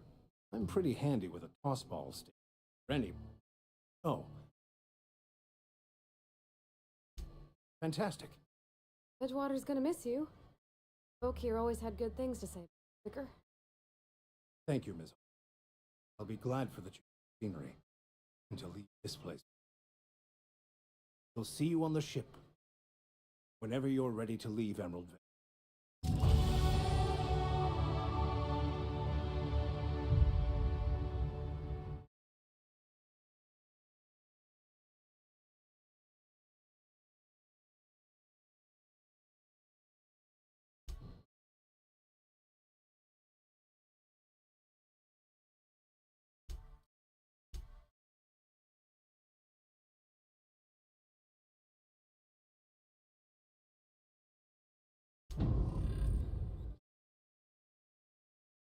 Hey there, Mary.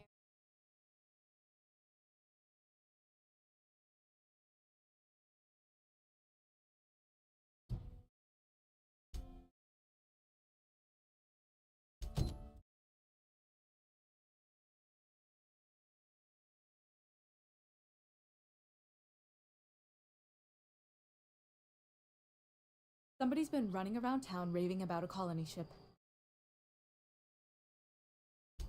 Thanks. I'll see here. Stop.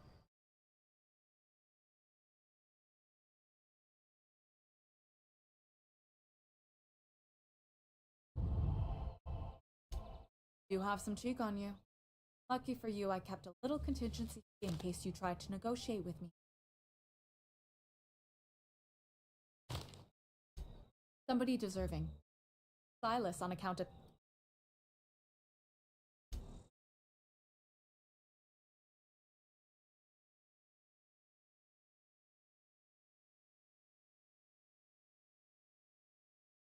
It's not the best choice, it's Spacer's choice. Before you ask, I'm all out. Music.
Something else.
I've been able to get out here, I so would have stripped.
Wish I could do that.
Move along, stranger.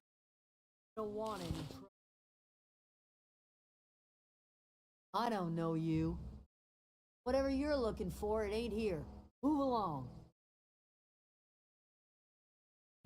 Armed strangers wandering into my camp for one. Some of my camp wandering out for another. Got anything besides questions? No, I'm sorry. That was unworthy of me. Lady named Zoe went missing some nights ago. Just up and vanished without a trace. Now I'm pacing around wondering if marauders got to her.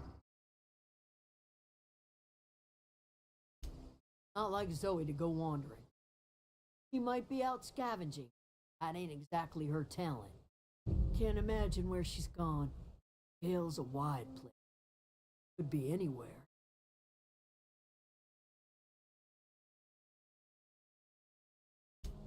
Appreciate it. Honest. Over in the hothouse. Tending crop.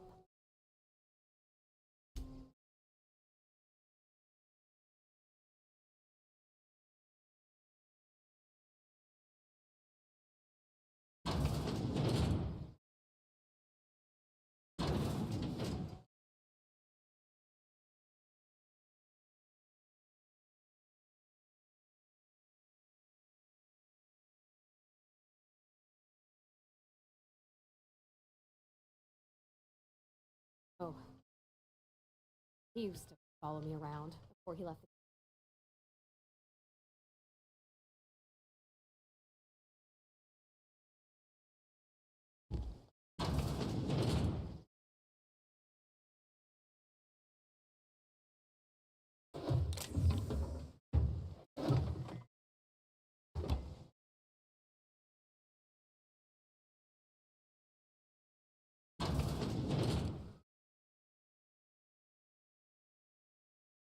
If you're hungry, there's meat turning on the spit outside. If you're an illness, find a place to lay your head down and poultice. Whatever your troubles with water, gates and welcomed here. Here.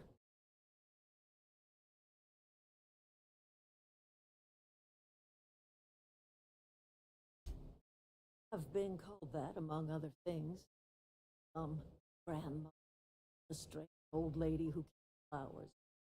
Yes, Adelaide will. Excuse me, McDevitt? Sorry, it's just breeze in here. You. Right, you. Remember when you were but a scout? Too often. Hang long. Should try some of my tobaccorn tea. I brew it in an old spittoon, but it's been clean.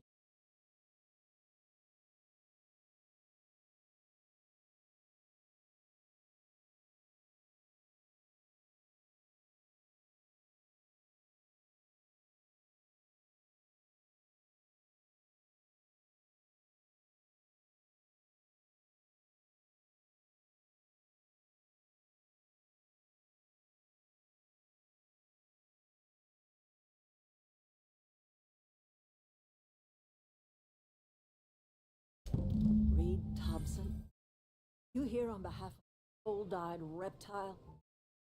Hear it? What's Reed's idea?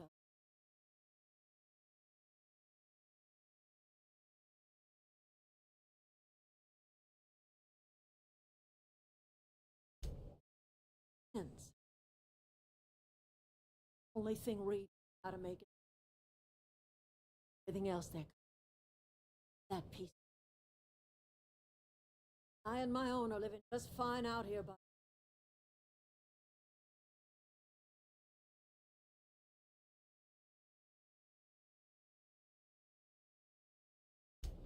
doing this for why?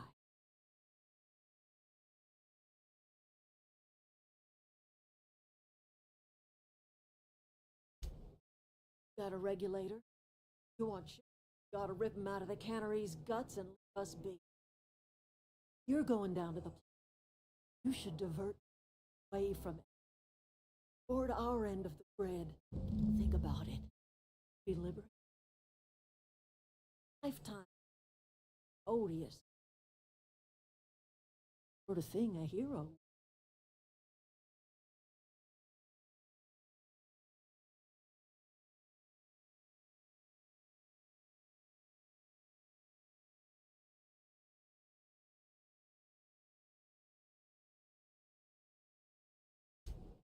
That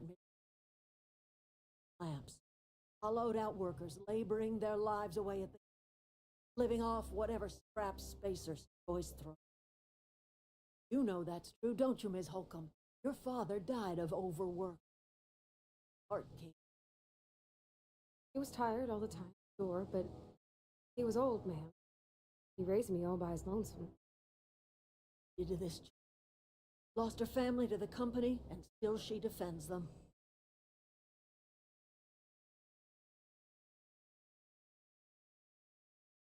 I'm all right. Ain't so fragile. Was unkind. Sorry, dear.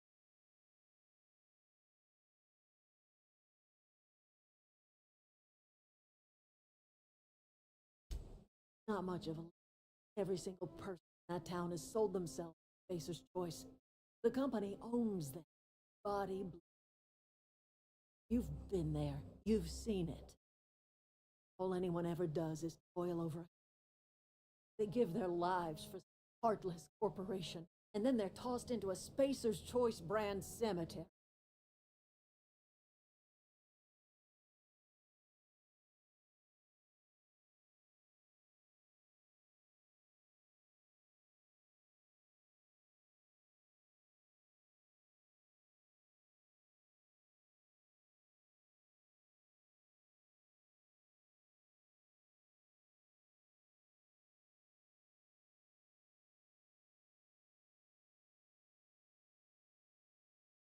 Life in Edgewater grinds to a halt. The cannery shuts down. Workers desert in droves. Our own little camp grows and thrives.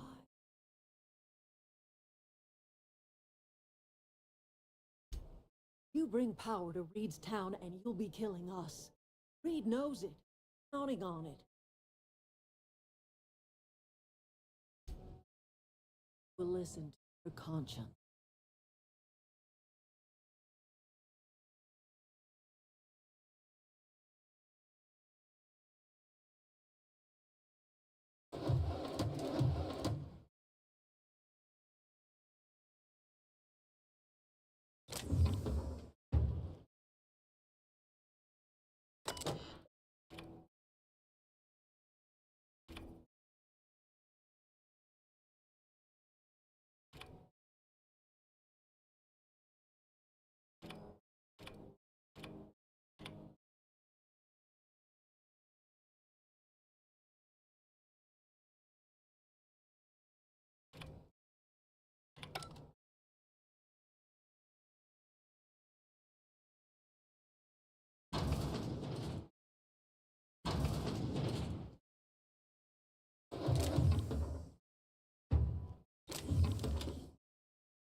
something I...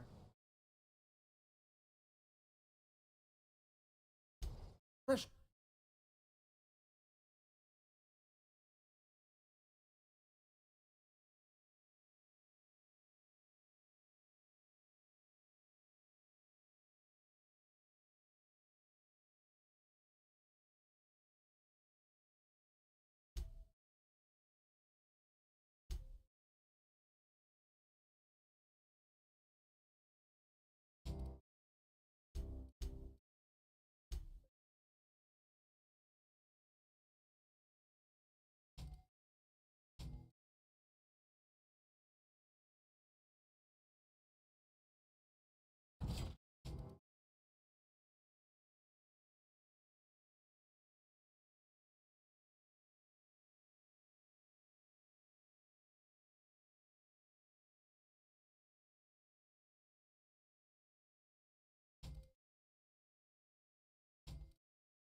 Clever.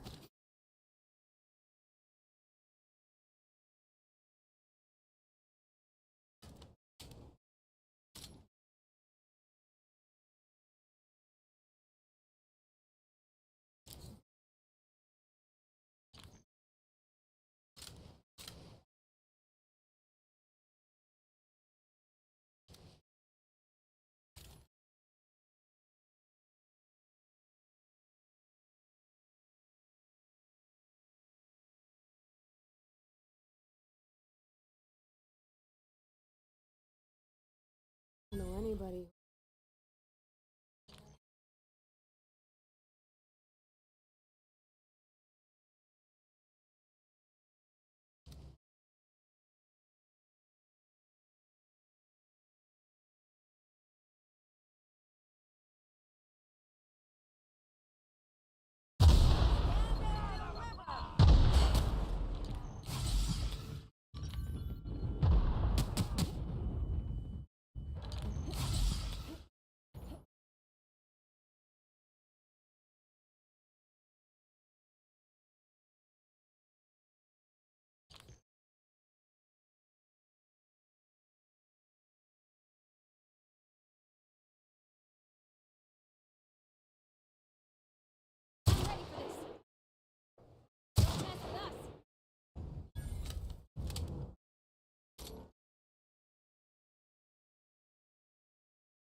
You crossed them all off, like some sort of heroic accountant running down a list.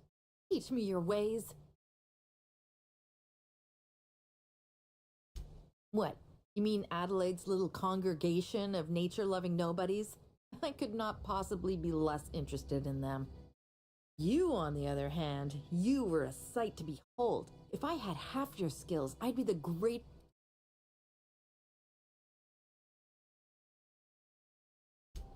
I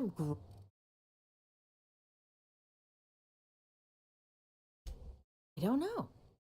The vital processes that constitute the miracle of life are mysterious and unknowable. Oh, you mean around these guys? The Marauders wouldn't hurt me. They love me. I'm practically their queen. It must be my natural charisma. I may have bartered them a few boxes of Adrena time, but yeah, I'm sure that's got nothing to do with it.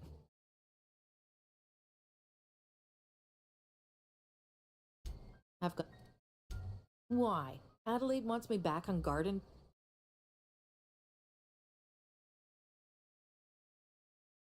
And no serial dramas. I'm thinking about going back. Gotta know if Lord Cavendish really is the masked marketeer. I'll take my stuff and head on back, I suppose. Grace is gonna be glaring knives at me. Got that to look forward to.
Right there.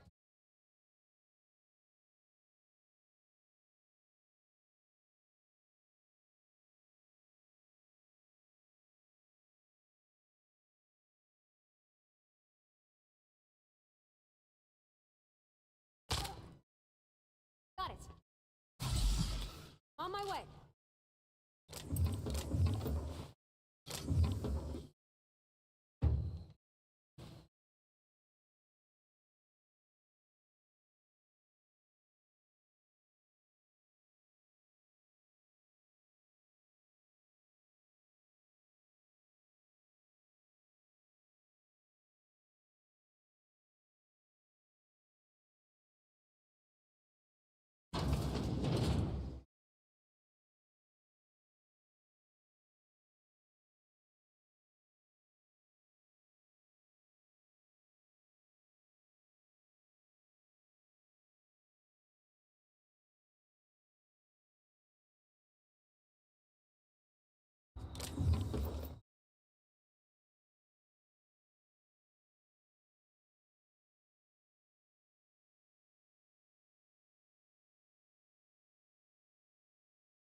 What is it?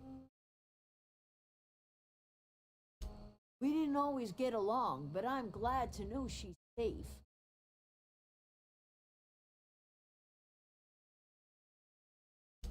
Zoe joined up with a band of marauders. Zoe, you pretty much did my job for me. At least let me know if I can do something for you.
I don't know.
The control room should be off to the right.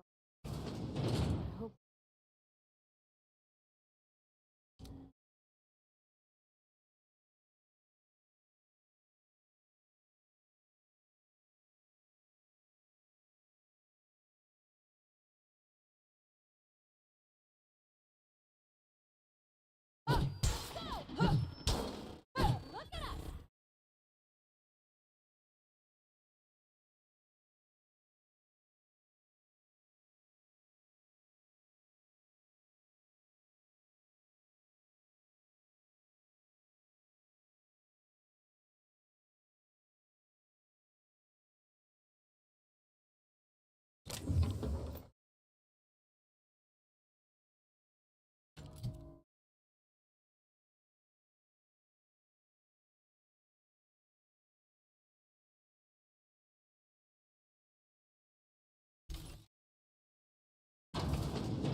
Switches. That'll be easy enough.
Expect.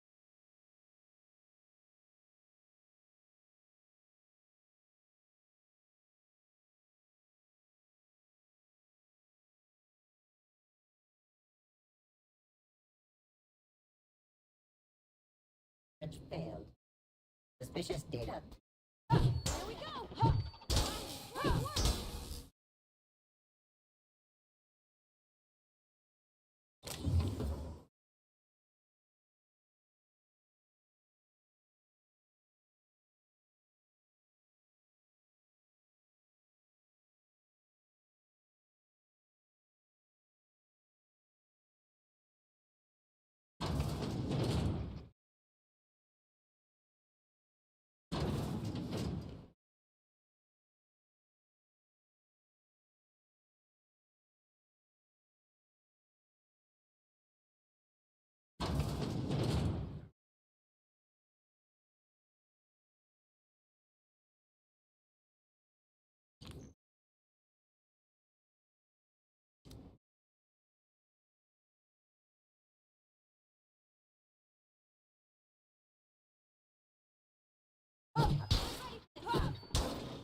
Heading.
Just two more. What'll happen to Miss Power to the Veil? Get away! Not a peep.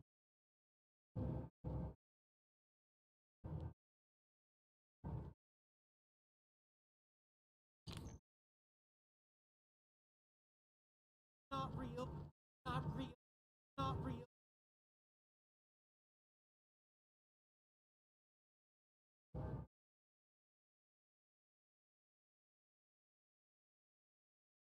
Get away! Hey, Phantom!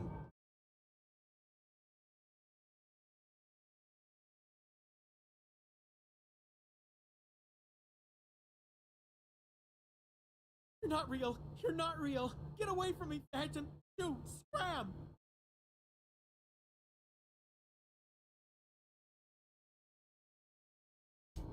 Can talk? The Phantoms never talked before. I knew I shouldn't have eaten that sprat raw. See? Higgins, this is why you must always boil your sprats before ingesting. Of course. Do excuse me. I experience brief flashes of mania during which I am visited by the phantoms of my imagination. Chester D. Higgins. The D stands for definitely not insane. I use it as a reminder. Oh, Higgins has been many things over the years. Rat Wrangler, Saltuna Critic, Aetherwave Personality, Chairman of the Board, Galactic Defender, Misty Pig Tycoon. I've come a long way for someone who started off as a simple engineer right here in this plant.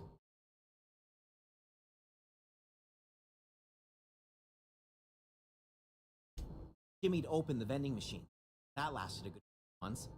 Eventually, I had to resort to more unconventional means of killing my insides. Braised, boiled, hard, skewered. Rats are good eating, friend. Chock full of brain food.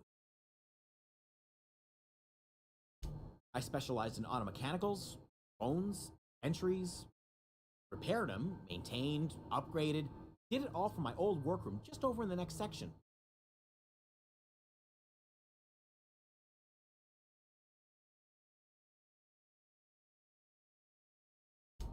Look, I don't want to fall into any trouble with the mechanicals. They wise up to our plans. You know, you remind me of myself back when I was an intergalactic adventurer. I discovered a flaw. Their hostility levels were hardwired to maximum. There's no changing that, but you could rewrite their targeting protocol so they attack each other instead. Yes, that's exactly it. See, you're also versed in the noble art of mechanical engineering. There's a behavior control terminal in the other room. It should have options to change how the mechanicals act, including whom they shoot at. Oh, that reminds me. You'll need my passcode to access the behavior control terminal. Here, let me just write it down for you.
Unexpected warning in area.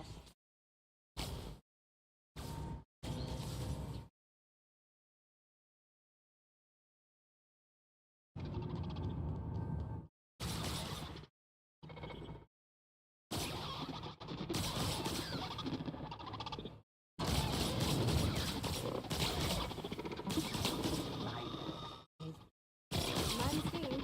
You're liable to get scalded.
Security patrol initiated.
send the power to Mr. Devitt? What happened to Dale?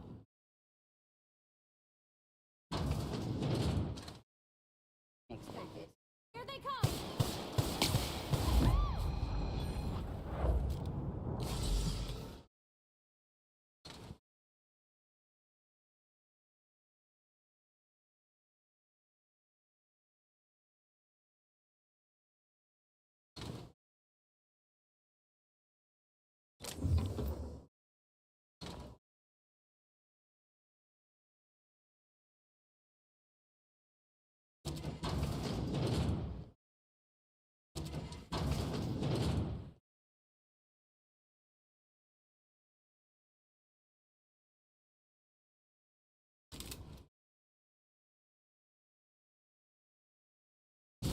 The last. I'm not. All I know is.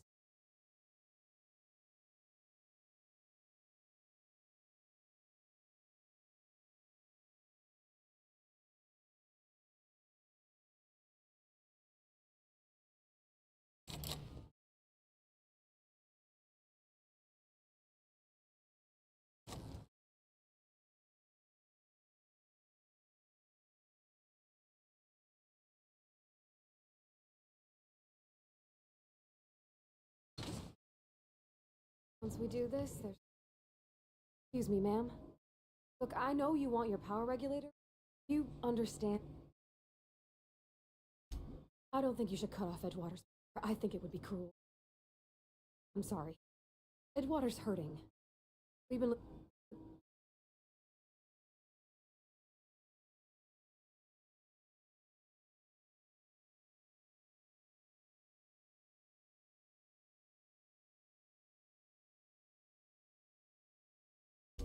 That sure sounds like Mr. Thompson.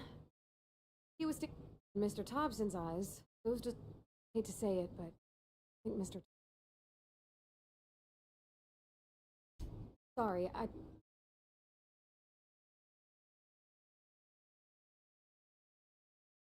Really?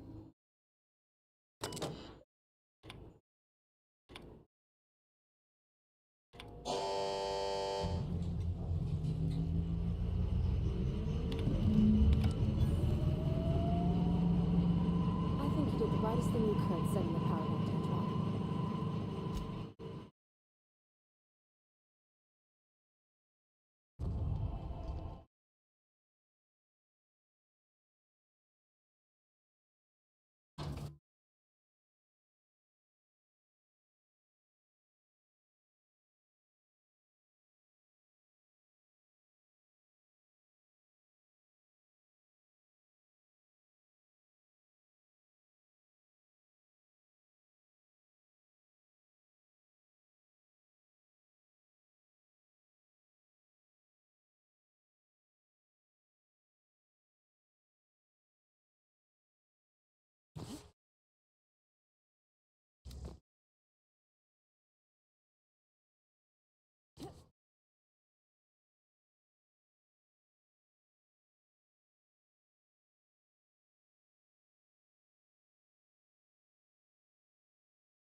What happened?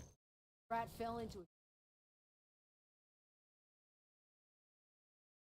I know, I'm trying to think. Marauders can't see us in the dark. Zoe says she fought her way out of a marauder.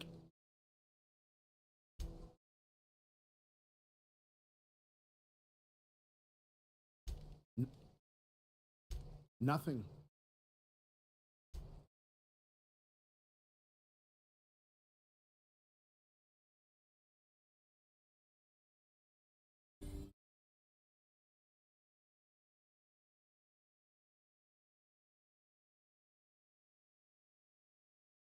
That's the thing about your eyes start to as I would have seen you for the night. Is all you're doing. Killing off my garden. Without refrigeration, my food will spoil, and my flock will starve. I'm gonna ask you this in private, away from the eyes of my flock, so they do not.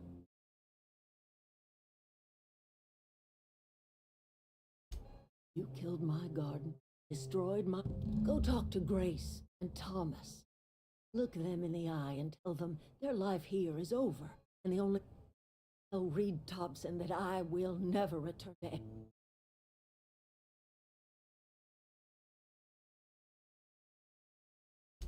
As long as Reed is still in Edgewater, I will not return. My son. When we had a store of medicine locked away, I buried my...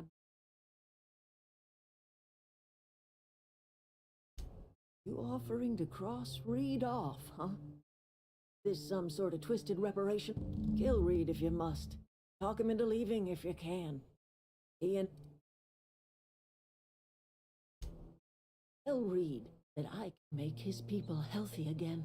I can end their plague. Tell him how I've made the Vale bloom again.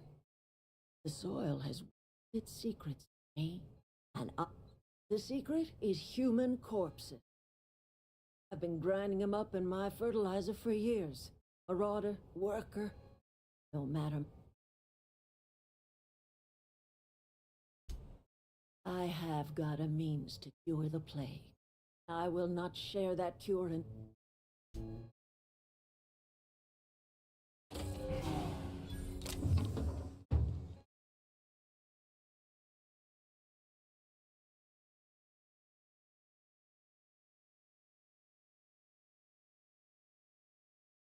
But he keeps staring at me. Not my fault, the power. Whoa. Are you, Great!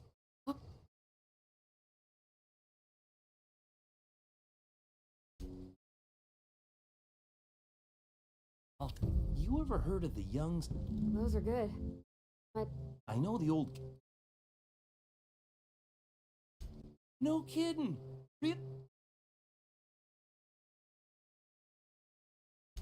Hey, I appreciate...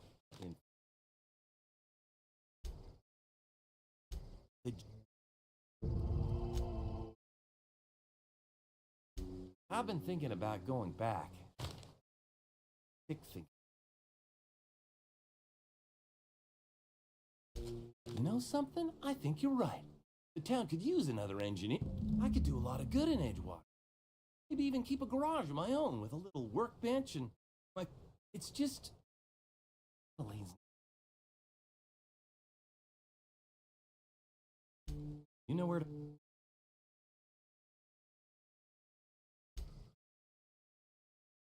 I'm not in the lightest of... The matter's been weighing on. Zoe came back. I couldn't keep her from slipping out in the first.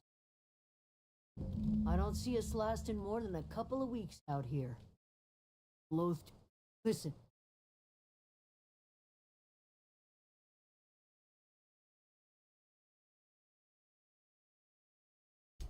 Edgewater's not just a camp. We're the...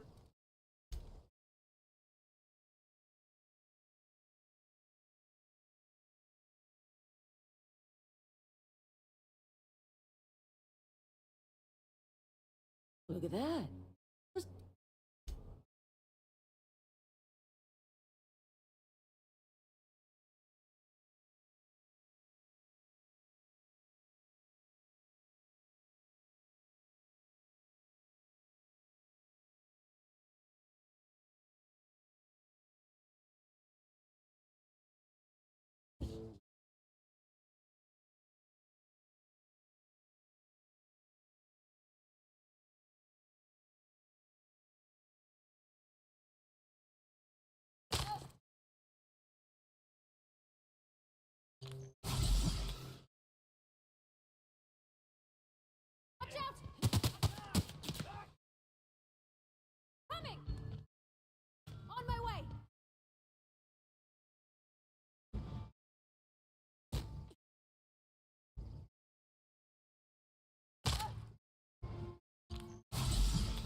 This is a fine day, friend. Power float. I trust Adelaide's people have seen their way to reason. So, when can I expect them back at their...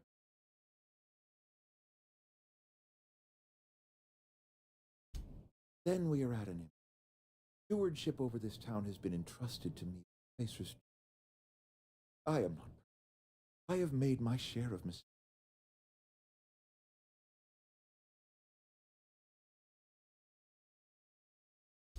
I am not without compassion for Abernathy's predicament, but the plague has taken a hard toll on us all. I am a spacer's... My father was a spacer's... Edgewater may not look like much to some buttoned-up freelance. My home.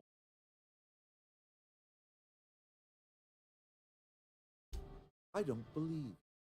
Plague's a reality of life. Best treatment is a good work ethic.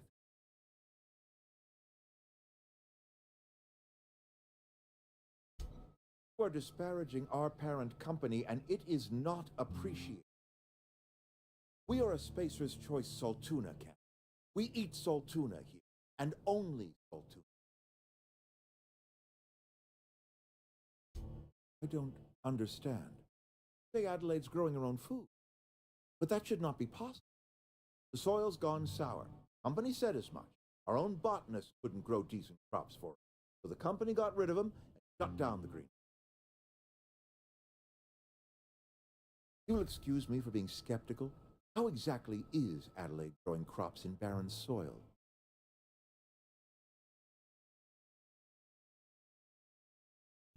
And when you say special fertilizer, you mean what exactly?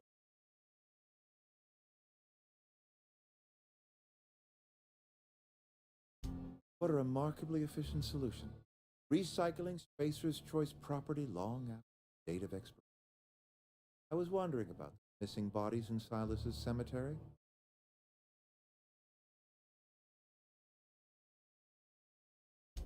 You're right, I am being obstinate.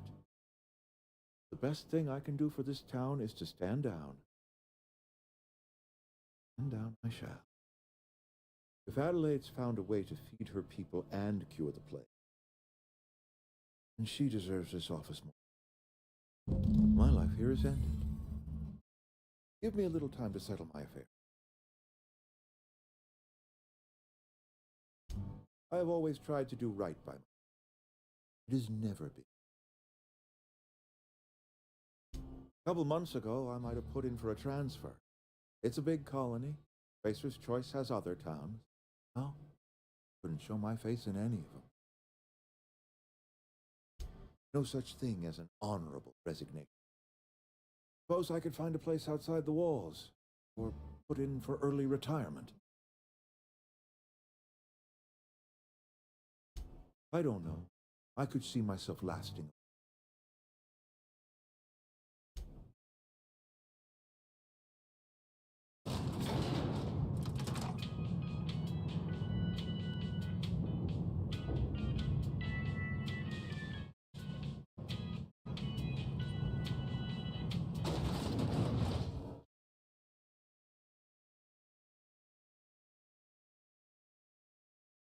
Hey, you hear about Wilson? There's Marauders going.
Home is where the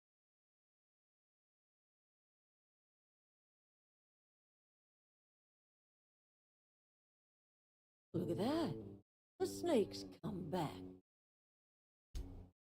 Never thought I'd see the day that Reed Thompson. Suppose it's time our flock made our way back to him. You're vexing, you know? Injuring us with one hand, helping us with the other.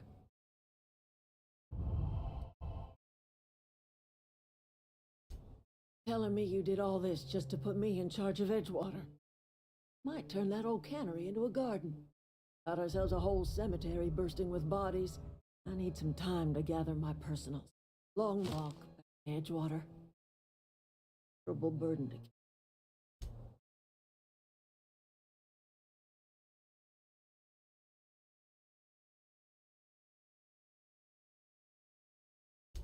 carry. Adelaide said that? He's sober at the time? Something must have changed in Edgewater.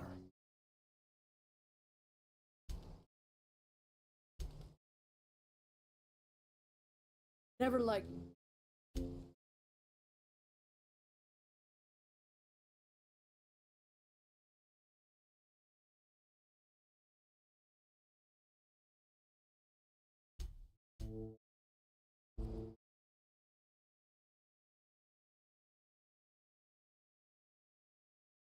How do you expect?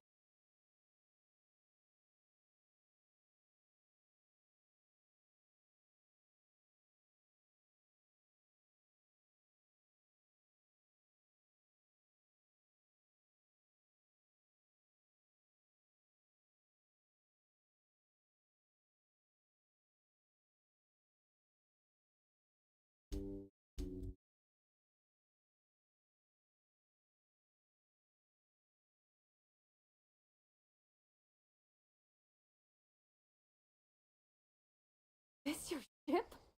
Oh my stars, she is just so handsome. Does she have a name yet? What's her drive model? Oh. Babbling. When I was in Edgewater, I'm the only decent mechanic Edgewater's got, but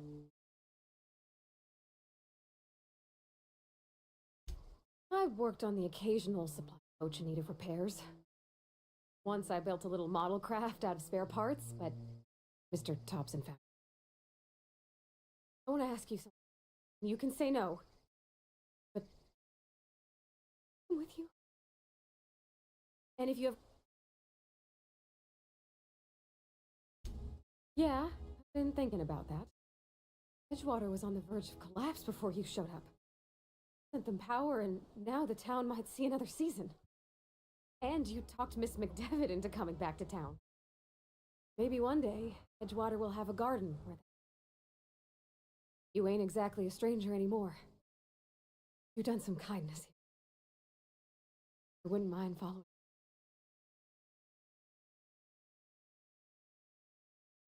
Yes! I mean, I can call you Captain now. I got a captain.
I certainly am looking forward to flying on a ship named...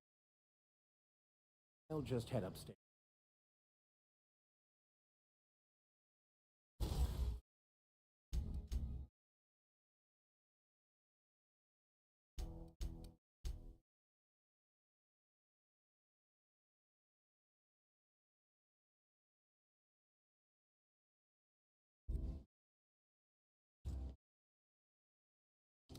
Captain, I have detected that Edgewater's power supply is now optimal.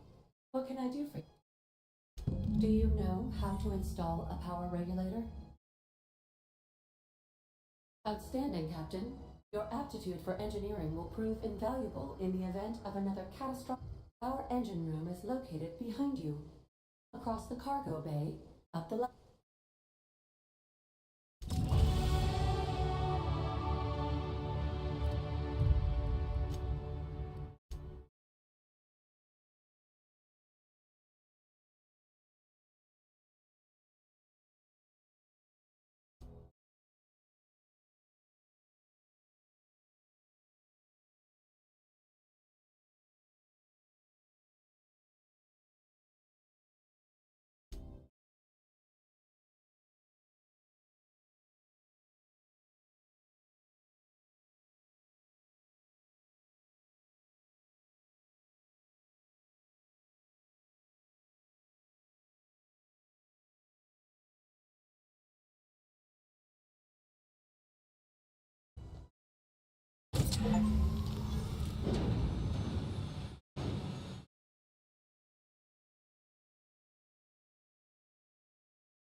What can I do for you?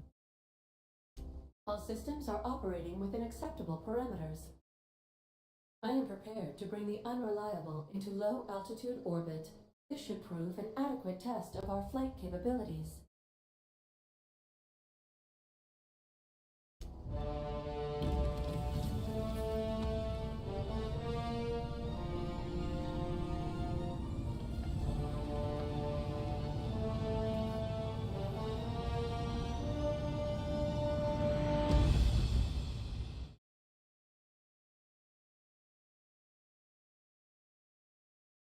I have received a communication request from Dr. Phineas Wells.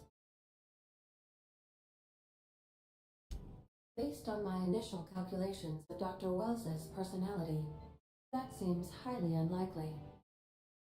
Aha, there you are, hale and hearty, and of your own ship.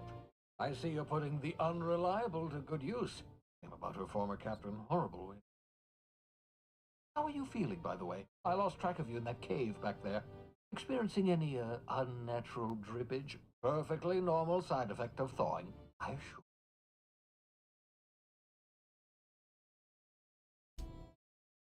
Oh, that, yes, that's probably permanent. I wouldn't worry about it, though. Fine. What you saw in Emerald Vale is happening all across the colony. Food shortages, lack of supplies, and basic necessities. We're dying. The chairman, the minister, and all their lackeys on the board are to blame. The Hope has some of the brightest minds Earth ever sent us. If we can revive the Hope's colonists, help us undo the board's mistakes, they can help us set things right. You need to get to Stellar Bay on Monarch. I have contacts there. They'll help me. Us find the chemicals to revive your fellow colonists. Gladys Kilkelly, lovely woman, runs a cozy little black marketing outfit on the Groundbreaker. She can get you a nav key to land on Stellar Bay.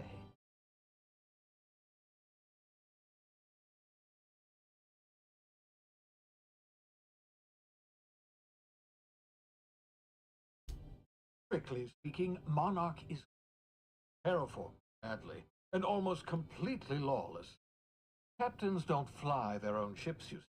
Your navigation terminal handles, navigation. The board's been confiscating nav keys from Stellar Bay, so we must...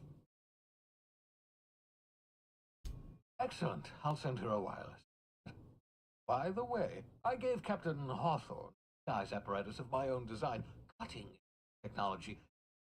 I call it the holographic shroud. I'm sure it will prove remarkably useful. And the board's only interested in filling their own pockets. Up to them, they're going to run this colony to the ground. Transmission ended. If you are ready to depart, please.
Make yourself at home, Captain.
We've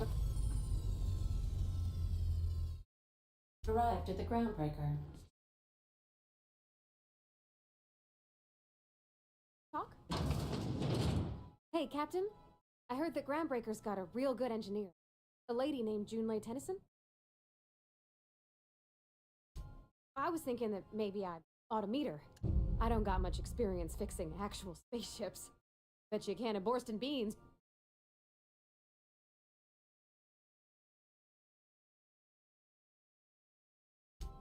Gosh, no. I figured Clay and I could fabulate over wireless. And maybe when Groundbreaker, I could stop by to visit or something. But only when you don't need me with you. Thanks, Captain. Did you want to talk about...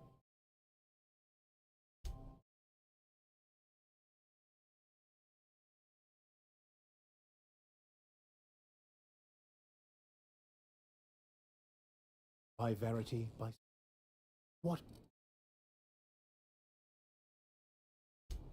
Nothing too out of the ordinary. Just your run-of-the-mill vicar with a violently... That's what I grew up in a pit of a town, much like Edgewater. I was destined to be a laborer like my parents. Infected early with the need to solve the equation. Yeah.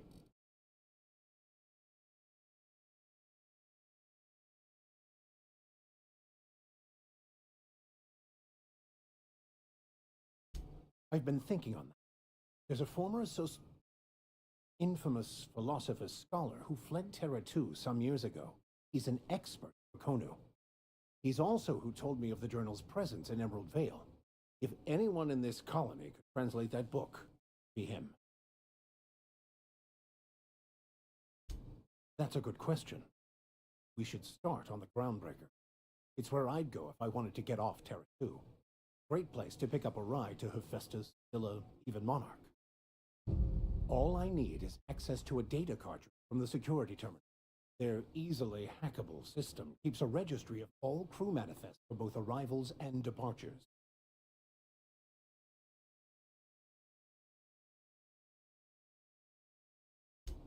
Before I transferred to Edgewater, a wealth of time to develop certain, secular skill. I meditated, led sermons, provided guidance to the inmates as needed. I also played prison yard tossball and taught myself a bit about computronic security systems. Thank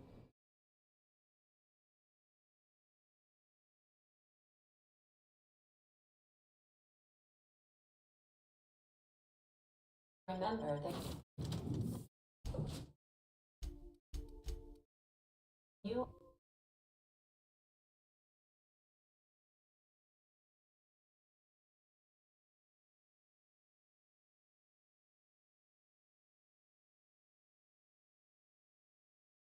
Hey, Captain. Say that.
That's not the point. That was just my workers. Yeah, with a tossball stick, I heard you the first time. Martin. Hey, no offense, but I don't think this walking Saltuna can's gonna appreciate you interrupting. Talking. Now's not a good time. I'm dealing with a problem. So, go space yourself. Problem solved. Just really want a truncheon. Do what you want. Whatever you heard, all true. I had this foreman, right? Guy never liked me, always trying to get a rise out of me. But I keep my chin up, right? Be the bigger man, I tell myself. He's a Spacer's chosen man, though. So when the Chosen beat my Rangers the other night, my foreman comes swaggering up with his head full of boasting.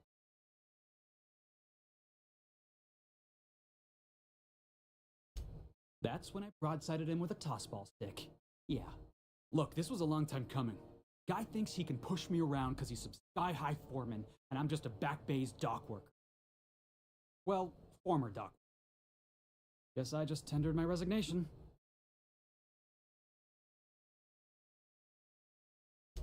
You know something? I am lucky. I ought to raise a glass of zero-G to my fortune, if I had the bits.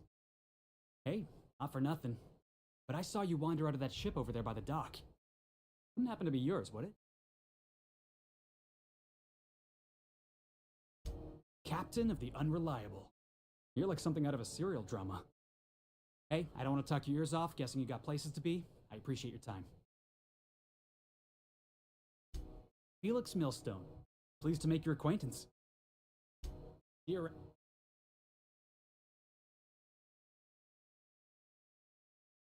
Arrived. Head over to customs.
Custom section, right this way.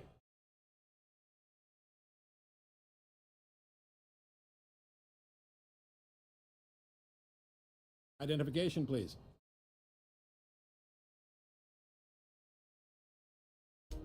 Captain Hawthorne, you said.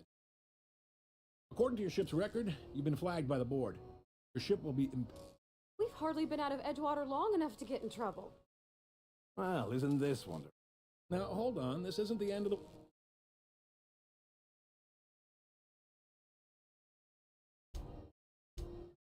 Oh, thank the law. I could use a diversion. Tell me more then. Really sell it to me.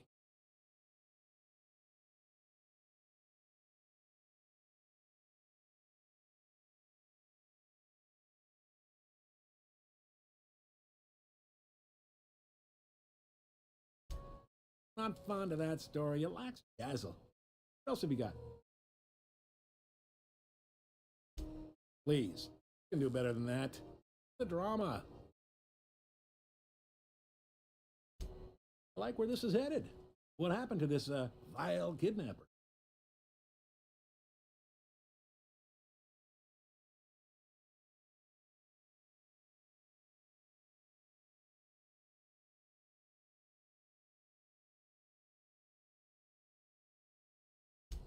Must feel terrific for you.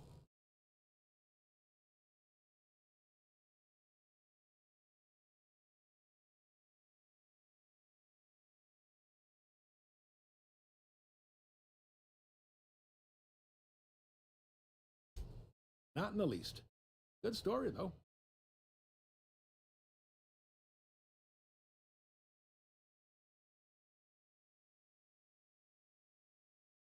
You'll want to take it up with Udom Bedford, our board representative here on Groundbreaker.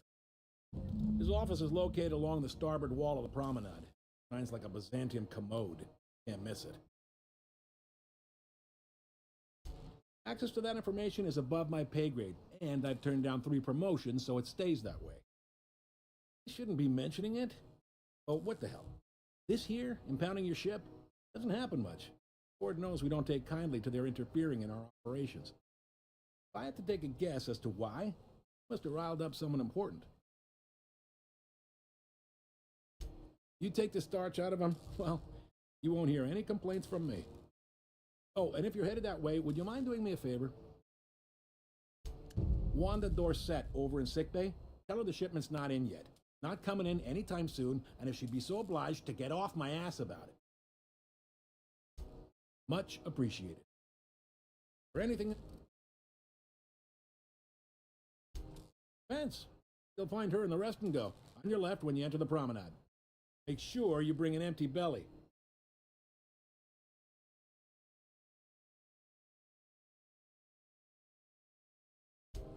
He's friendly enough unless you speak ill of the board.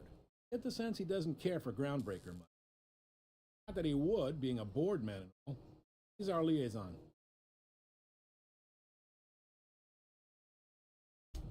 Sure thing. Maybe. Most of those jobs are...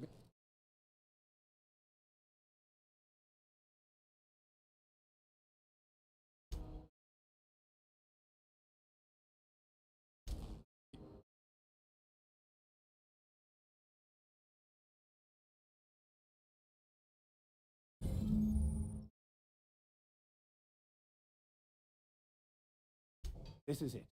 Security. I can check the departures register, find out which crew scholar, kept in and out.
Halcyon News.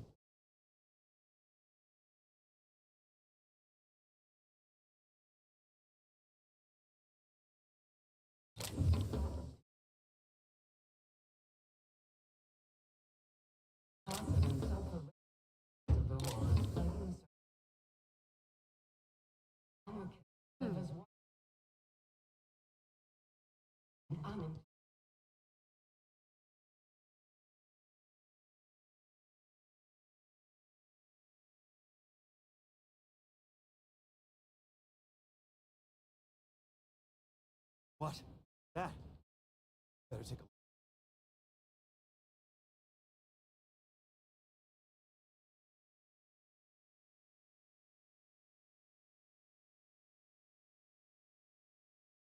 Stay sharp. This is going to be difficult.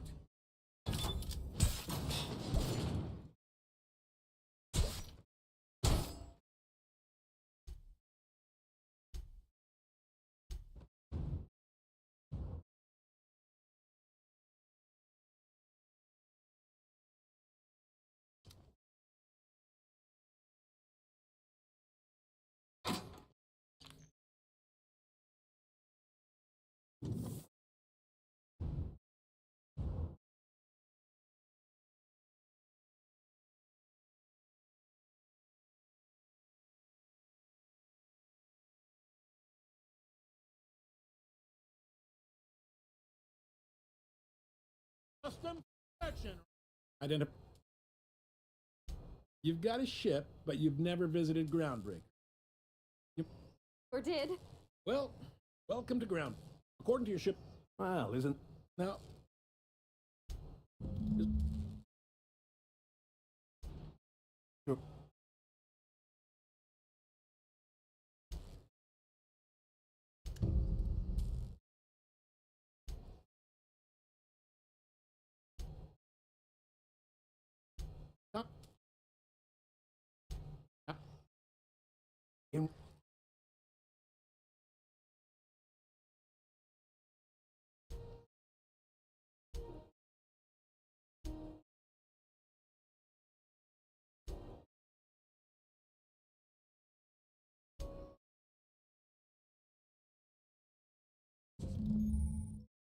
This is it.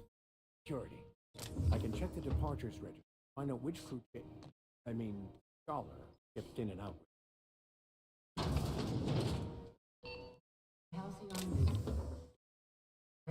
Hey, what do you... Oh.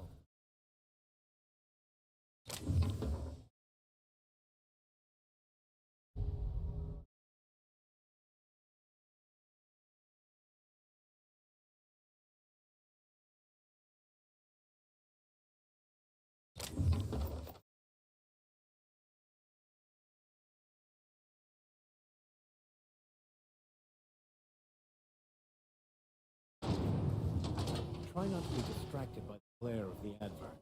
Lots of unsavory. Lunch right here.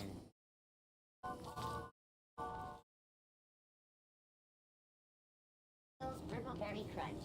Typical plate.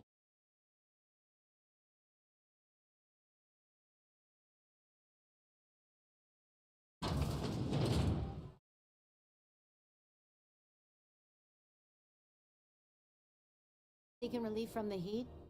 Till June Lay gets those radiators fixed. Stellar Bay proper?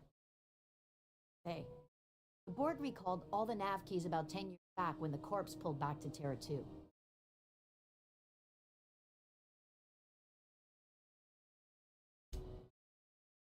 Well, some folk down in the townships are getting offered early retirement. Who'd think of such? What would you do with all the time?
The radiators, they're fucked 10 ways to Sunday.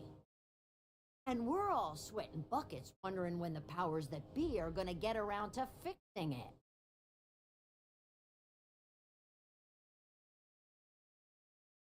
Couldn't say. I wouldn't be pouring drinks professionally if I could. All I know is we're cooking in our own juices here, and it's only gonna get worse.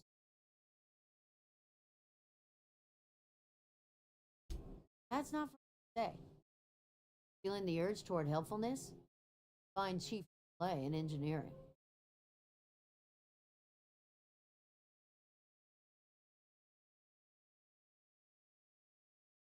Some big...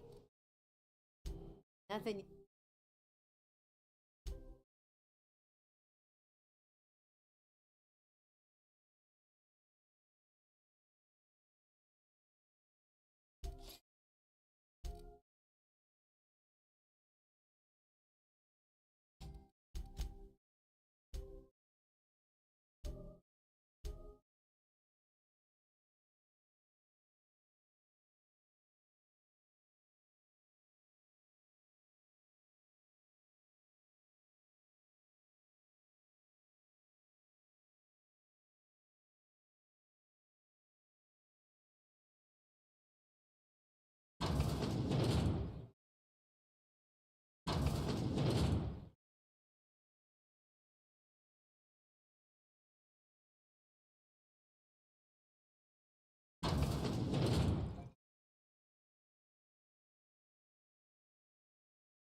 You interrupt your regular...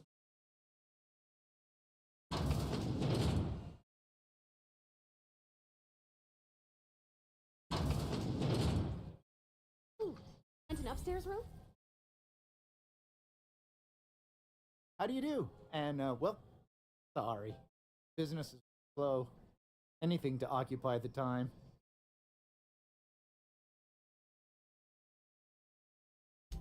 Oh, you can't miss her. Right behind you, number 2. First unit on the left, or second unit from the right, depending on which direction you count from. Fine, as long as the board keeps its grubby mitts to itself. Chief Tennyson holds the ship together, the Promenade holds our economy together, and Sublight is the shoddy jewel in our rusty old crown.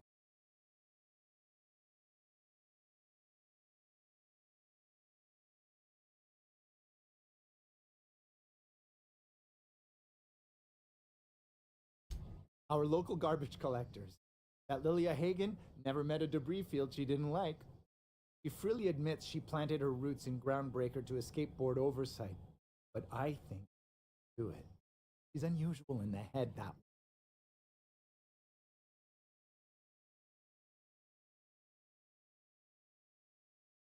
way.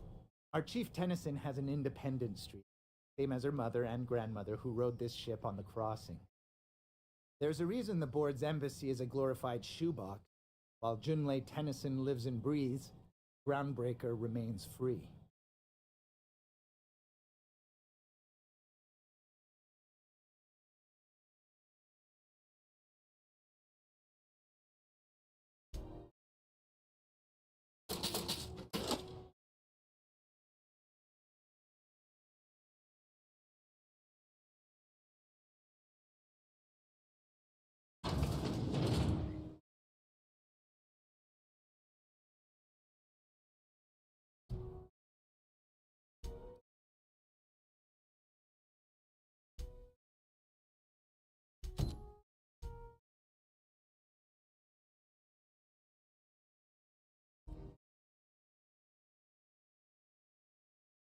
The board would like...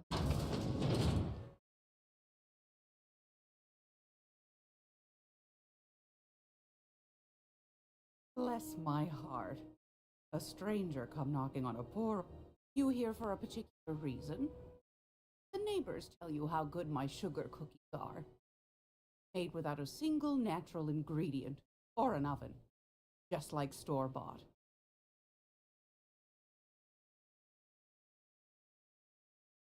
Want a charming copper kettle off...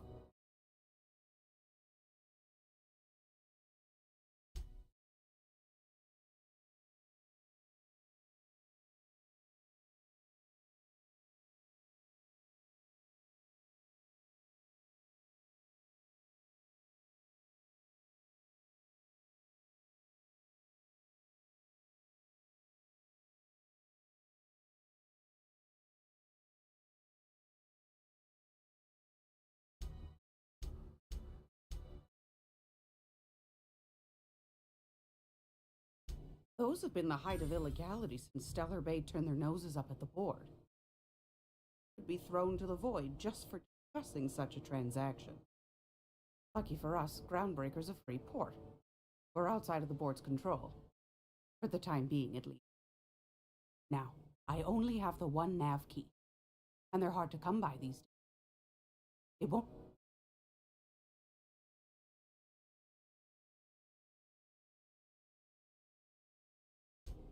Phineas, that old kook.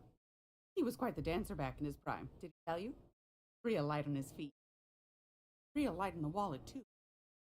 He still owes me a small fortune. Laws. Maybe I should charge you double.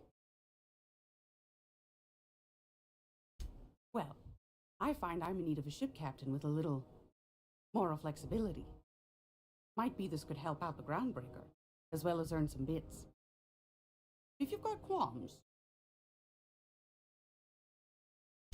Do you know Edna over in engineering? Sweet as a pea, that one. On occasion, she'll pass along transmissions I might find interesting. She sent me a recording of a distress signal she'd scraped from the Groundbreaker's comm array. Curious thing is, it came from an outpost called Roseway.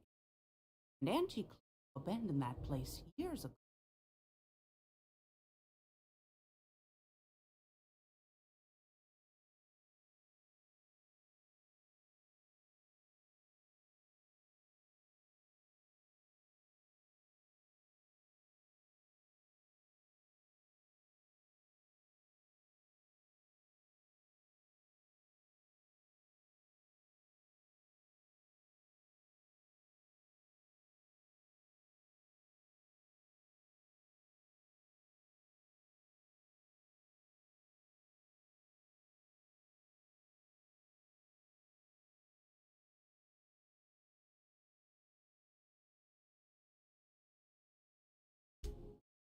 Say I know for sure. Maybe it never really was. Sounds like someone poking into somewhere they shouldn't be. Comm centers don't operate themselves, Captain. Someone had to have sent... Those corps are cleverer than all get out. Might have been a ruse to keep the rest of the board from sneaking around. You've got an ear for intrigue and a nose for bits. I like that. If you should find a secret worth selling, might be I could find a buyer. Corporate bigwigs will pay top bit for inside information on their competitors. The more we got the corps fighting each other, the less time they got to meddle in our affairs. Don't forget to come find old Gladys when you're done. Might want to acquaint yourself with Junlei Tennyson, Groundbreaker's chief. She's been trying to get a handle on this heat prop. You'll find her freighting any...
Huh.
Sorry about the Chief Dennison. Oh, a lot of heard of it. My orientation aether wave showed that famous Saltuna cannery. I'm sure smells as good as it looks.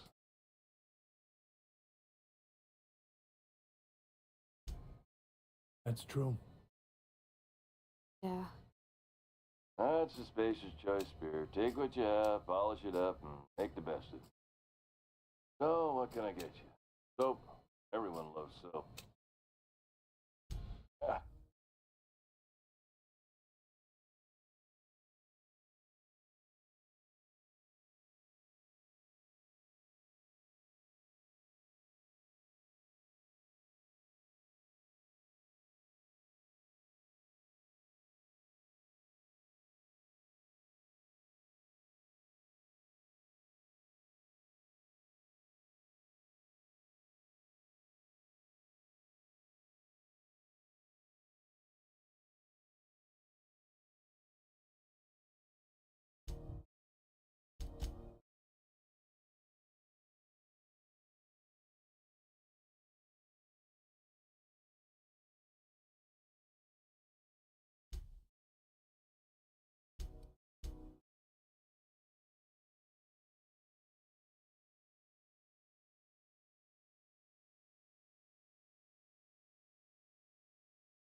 Are you listening to me, Emfuru?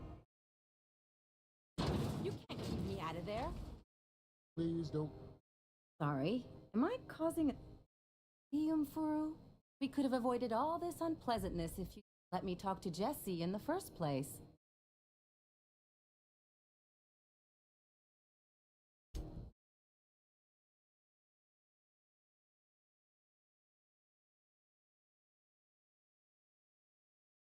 Sandy Forsworth.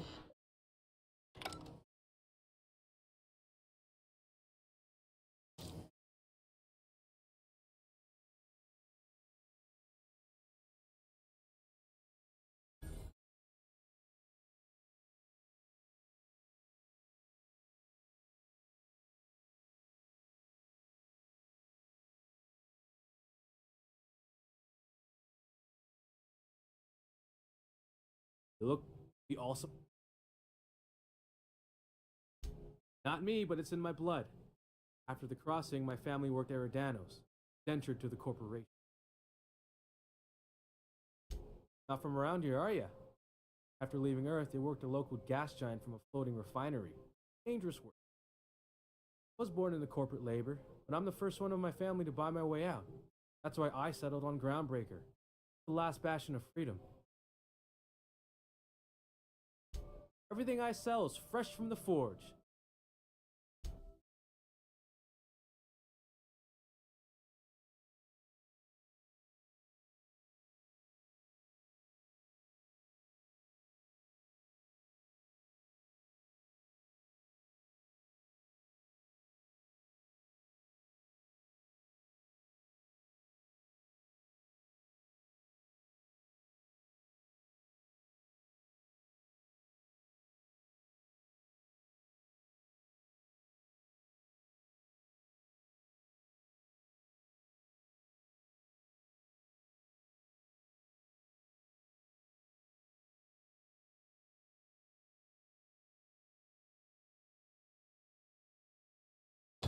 handled beautifully.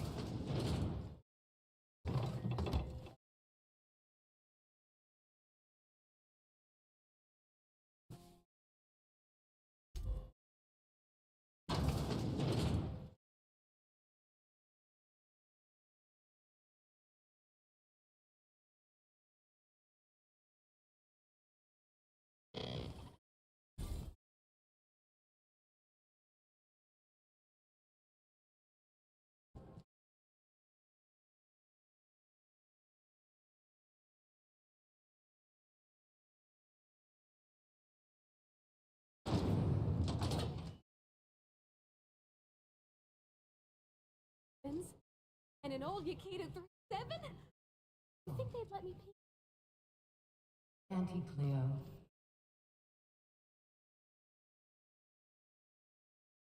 Bob,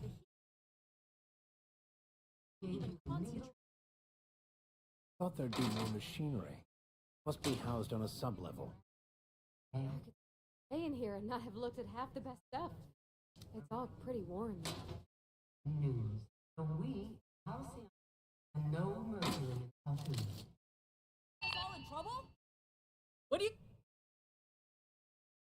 What you want?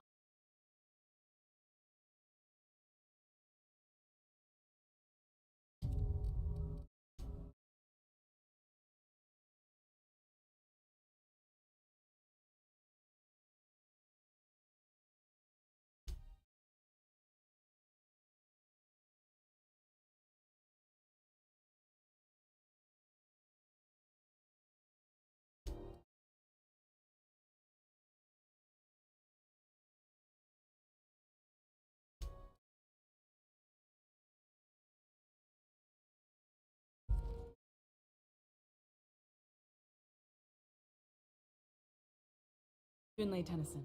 I'm captain around here, but chief to my friends. Hope you don't mind the formal introduction. Groundbreaker doesn't seem...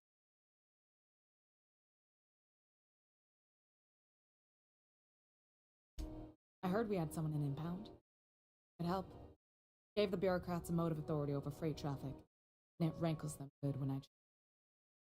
Just so we understand each other, I'm the final word on the ship. Mardits, the crew, the engineers, their family. I hope there won't be any problems while you're visiting.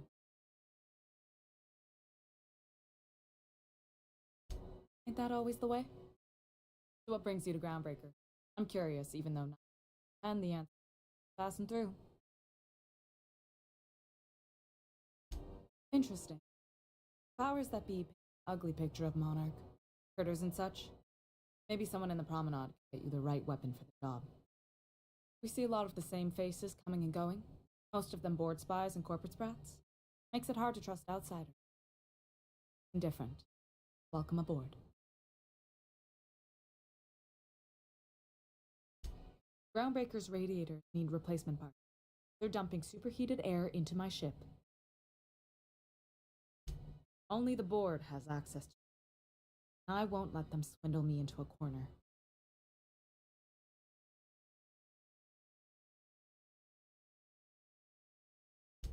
None. Every time I give in to the board, Groundbreaker loses freedom. Soon there won't be anything left.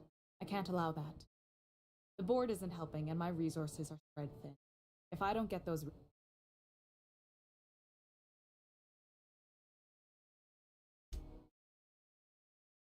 Reasonable, huh? That's the best news I've heard all day. According to my grandmother's old schematics, the parts we need should be in the back bays.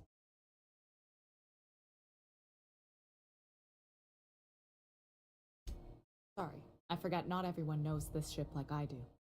The back bays are on a lower deck, long abandoned and haven for miscreants.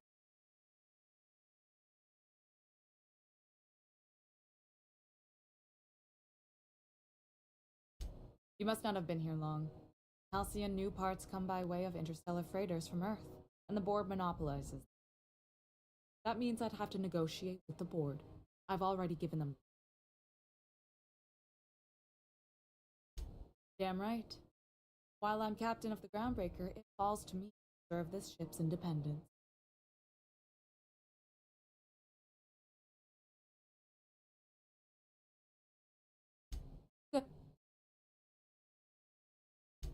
What?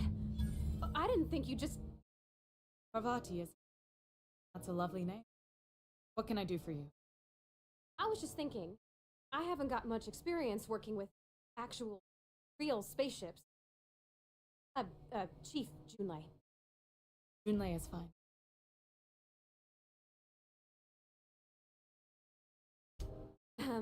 Okay. Since you run a whole space station, I was wondering if, well, maybe you could teach me some things. I could message you later, maybe? I'd be happy to make the time, Parvati. You can ask me anything.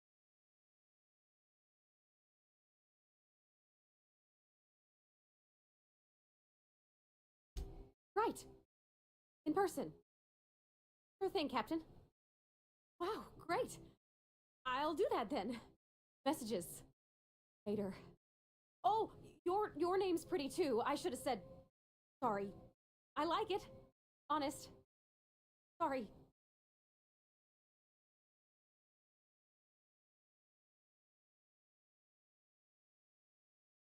Couldn't have done it without your moral support. Now, if there's nothing else, there are other parts of the ship begging for my attention.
This is Halcyon. Regularly scheduled.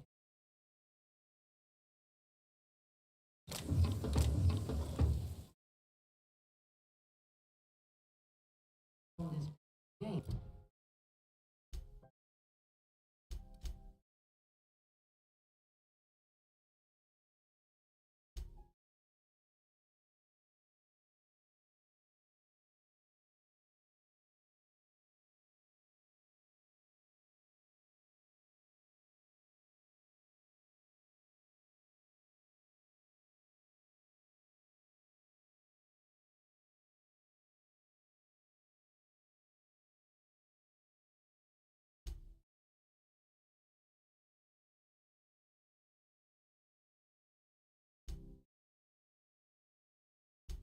Into question.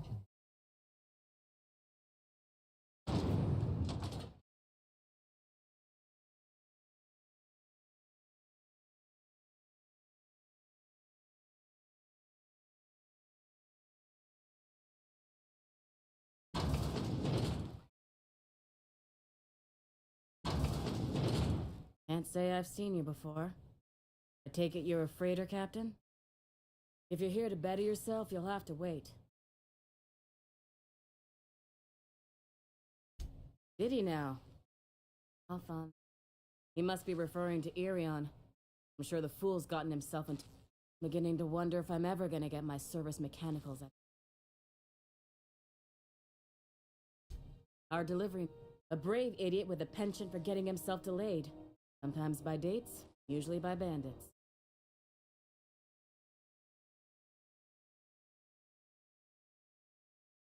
I'd be grateful if you'd spare the time. We need his delivery soon as yesterday. Last he told me, he was taking a shortcut by Scylla, an asteroid in the Charybdis cluster.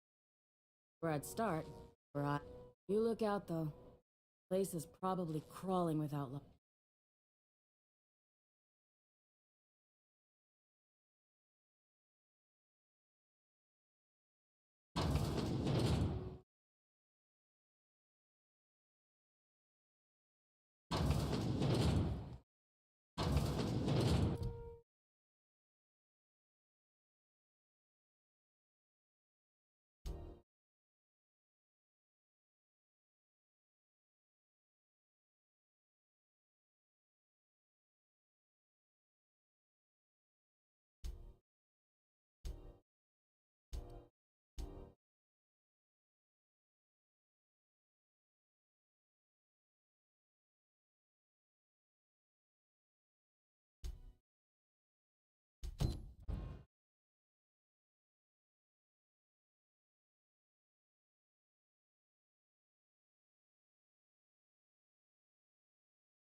detecting any.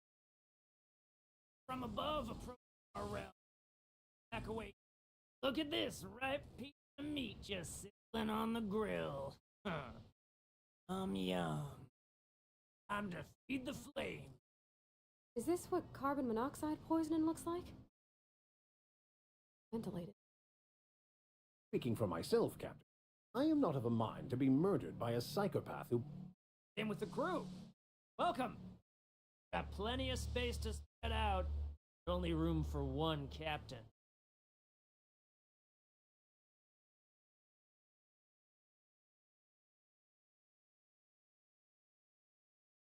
I know this ain't a boy, neighbor from above. It's a catalyst. Me. Talking. I like the sound of your voice. Right, sir. Just the parts. In and out in a jiff. Won't even know we were here. Tennyson just keeps feeding the furnace, don't she? Still playing with her last sacrifice out back. Ooh. You don't just ask a king for a favor when you're...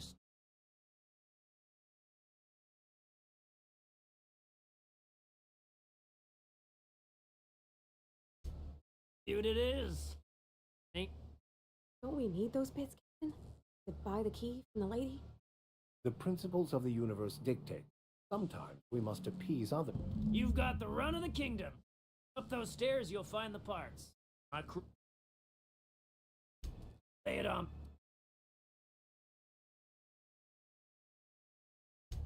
They rejected it again, didn't they? I thought I could take my fungus garden and go corporate. No? Damn.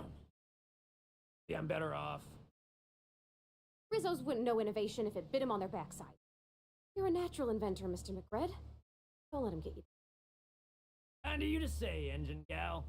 You're a lighter in dark times.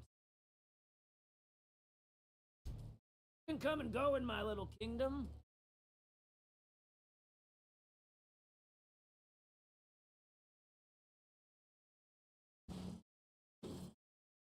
Even the proverbial unwashed masses would turn their noses up this place.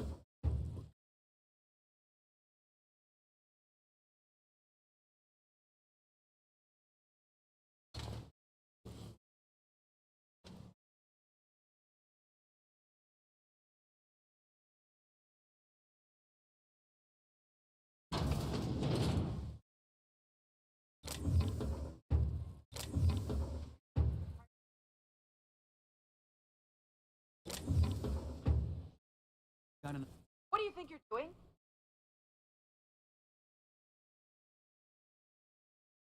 Don't let me.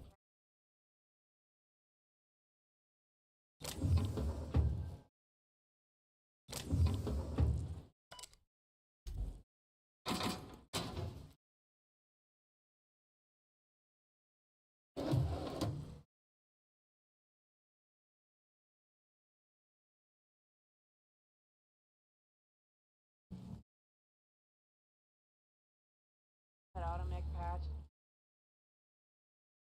Before I wake up. Don't give it. You think a heart?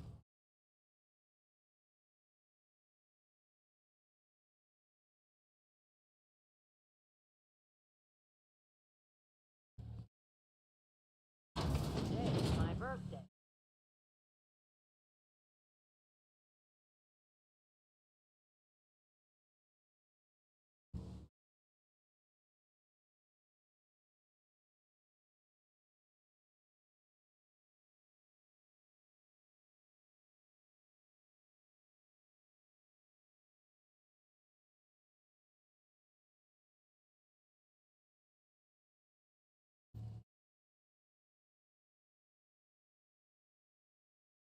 Fantastic, we've got them. Now we can move on to cleaner paths.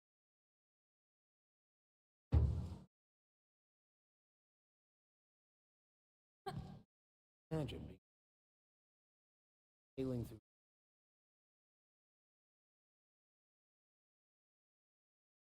Yeah.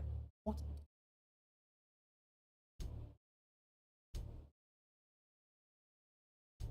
And well, you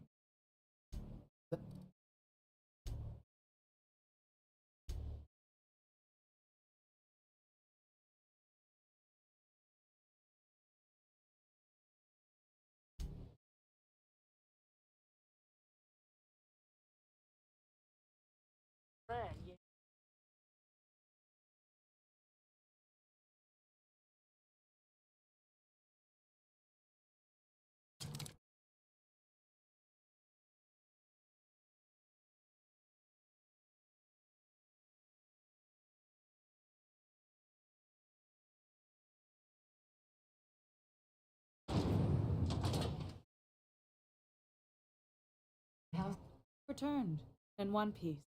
Color. Good work. I'll take those.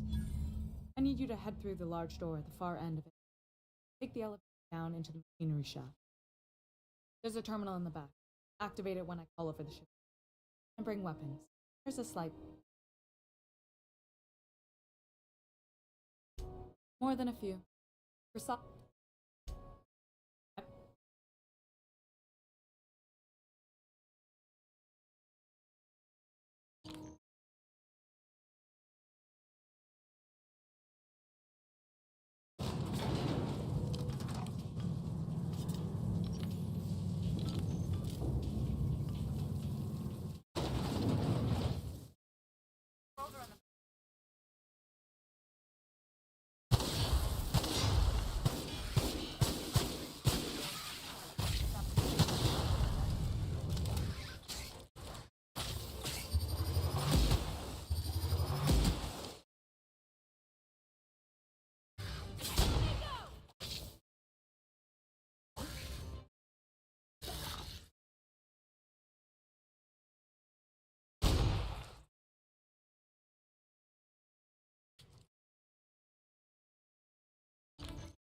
Then we're destined to prevail.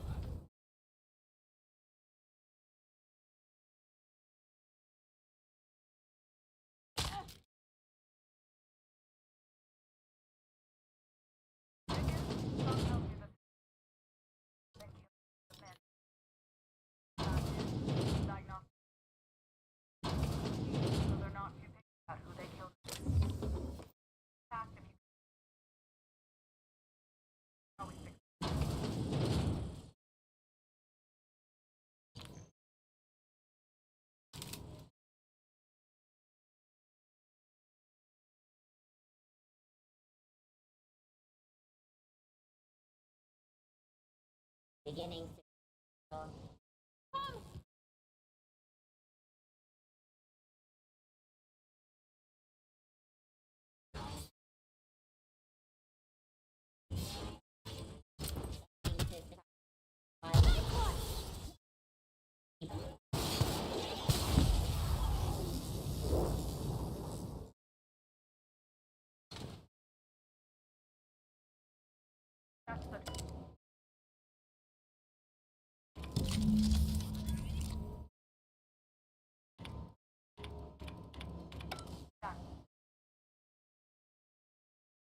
Stop by once you found your way out of there. Groundbreaker owes you things.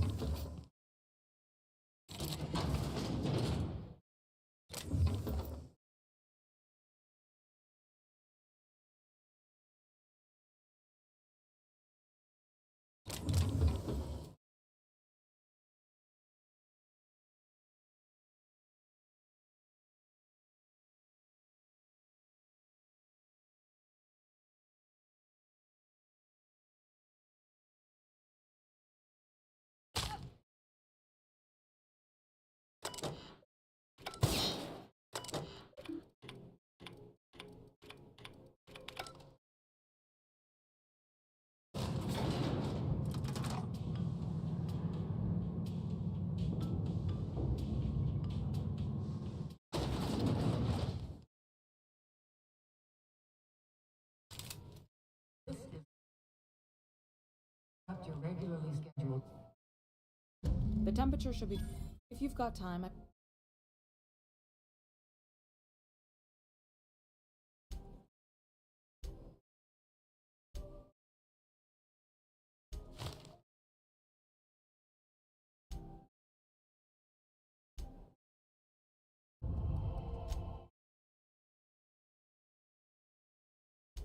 Hope that was a joke, Cap.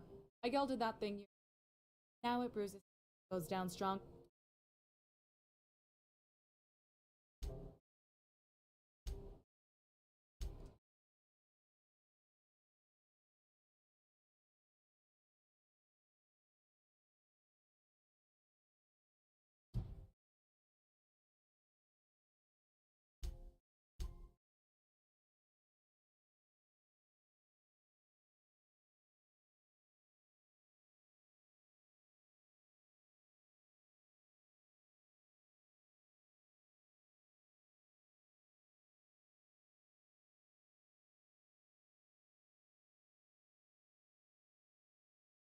Hey there, you mind stepping back? This charming little... I'd surely... Happy to hear... Have your...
Rizzo's knock you out, boss.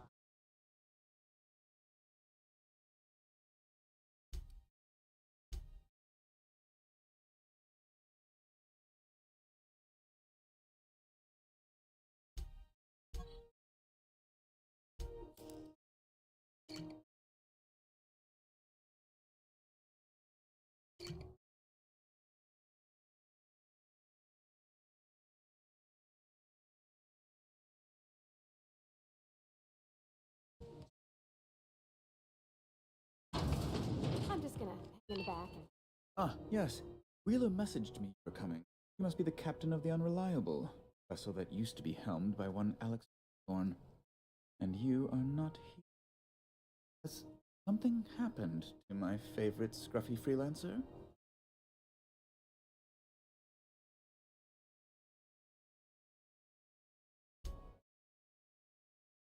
Terrible. My dear friend, what devilry is this? In whose miserable fever dream am I trapped?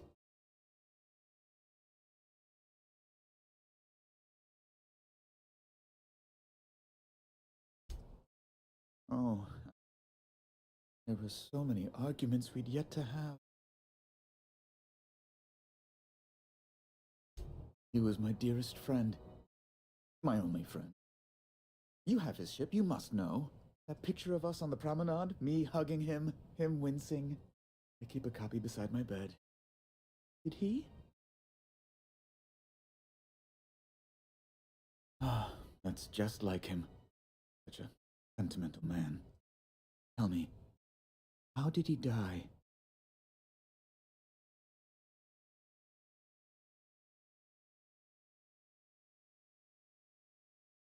No! How dreadful. That was always Alex's greatest fear, you know. Devoured by becoming one with her.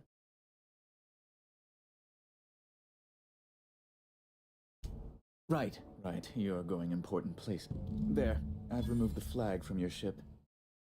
Alex promised to tell me the location of Phineas Wells. I'm sure you've seen his wanted posters all over the colony. Did Alex...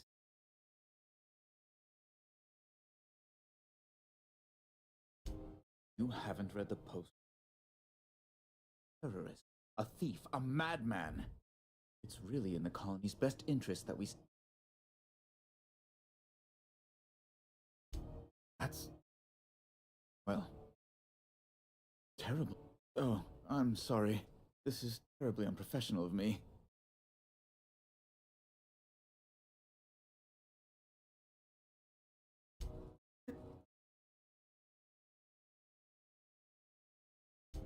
Information on the whereabouts of Phineas Well.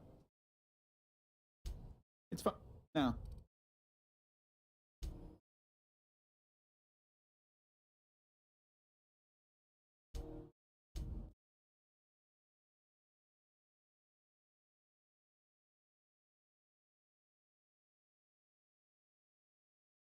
Well,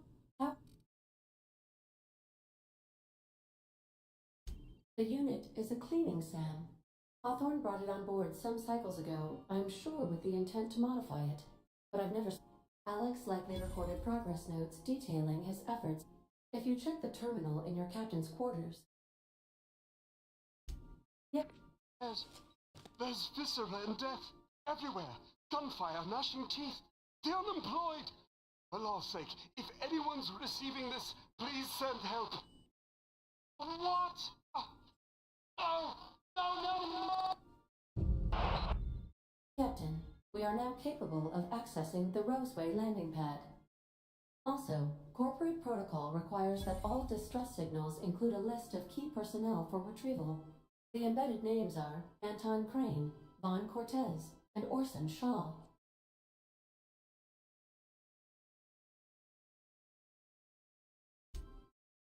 What would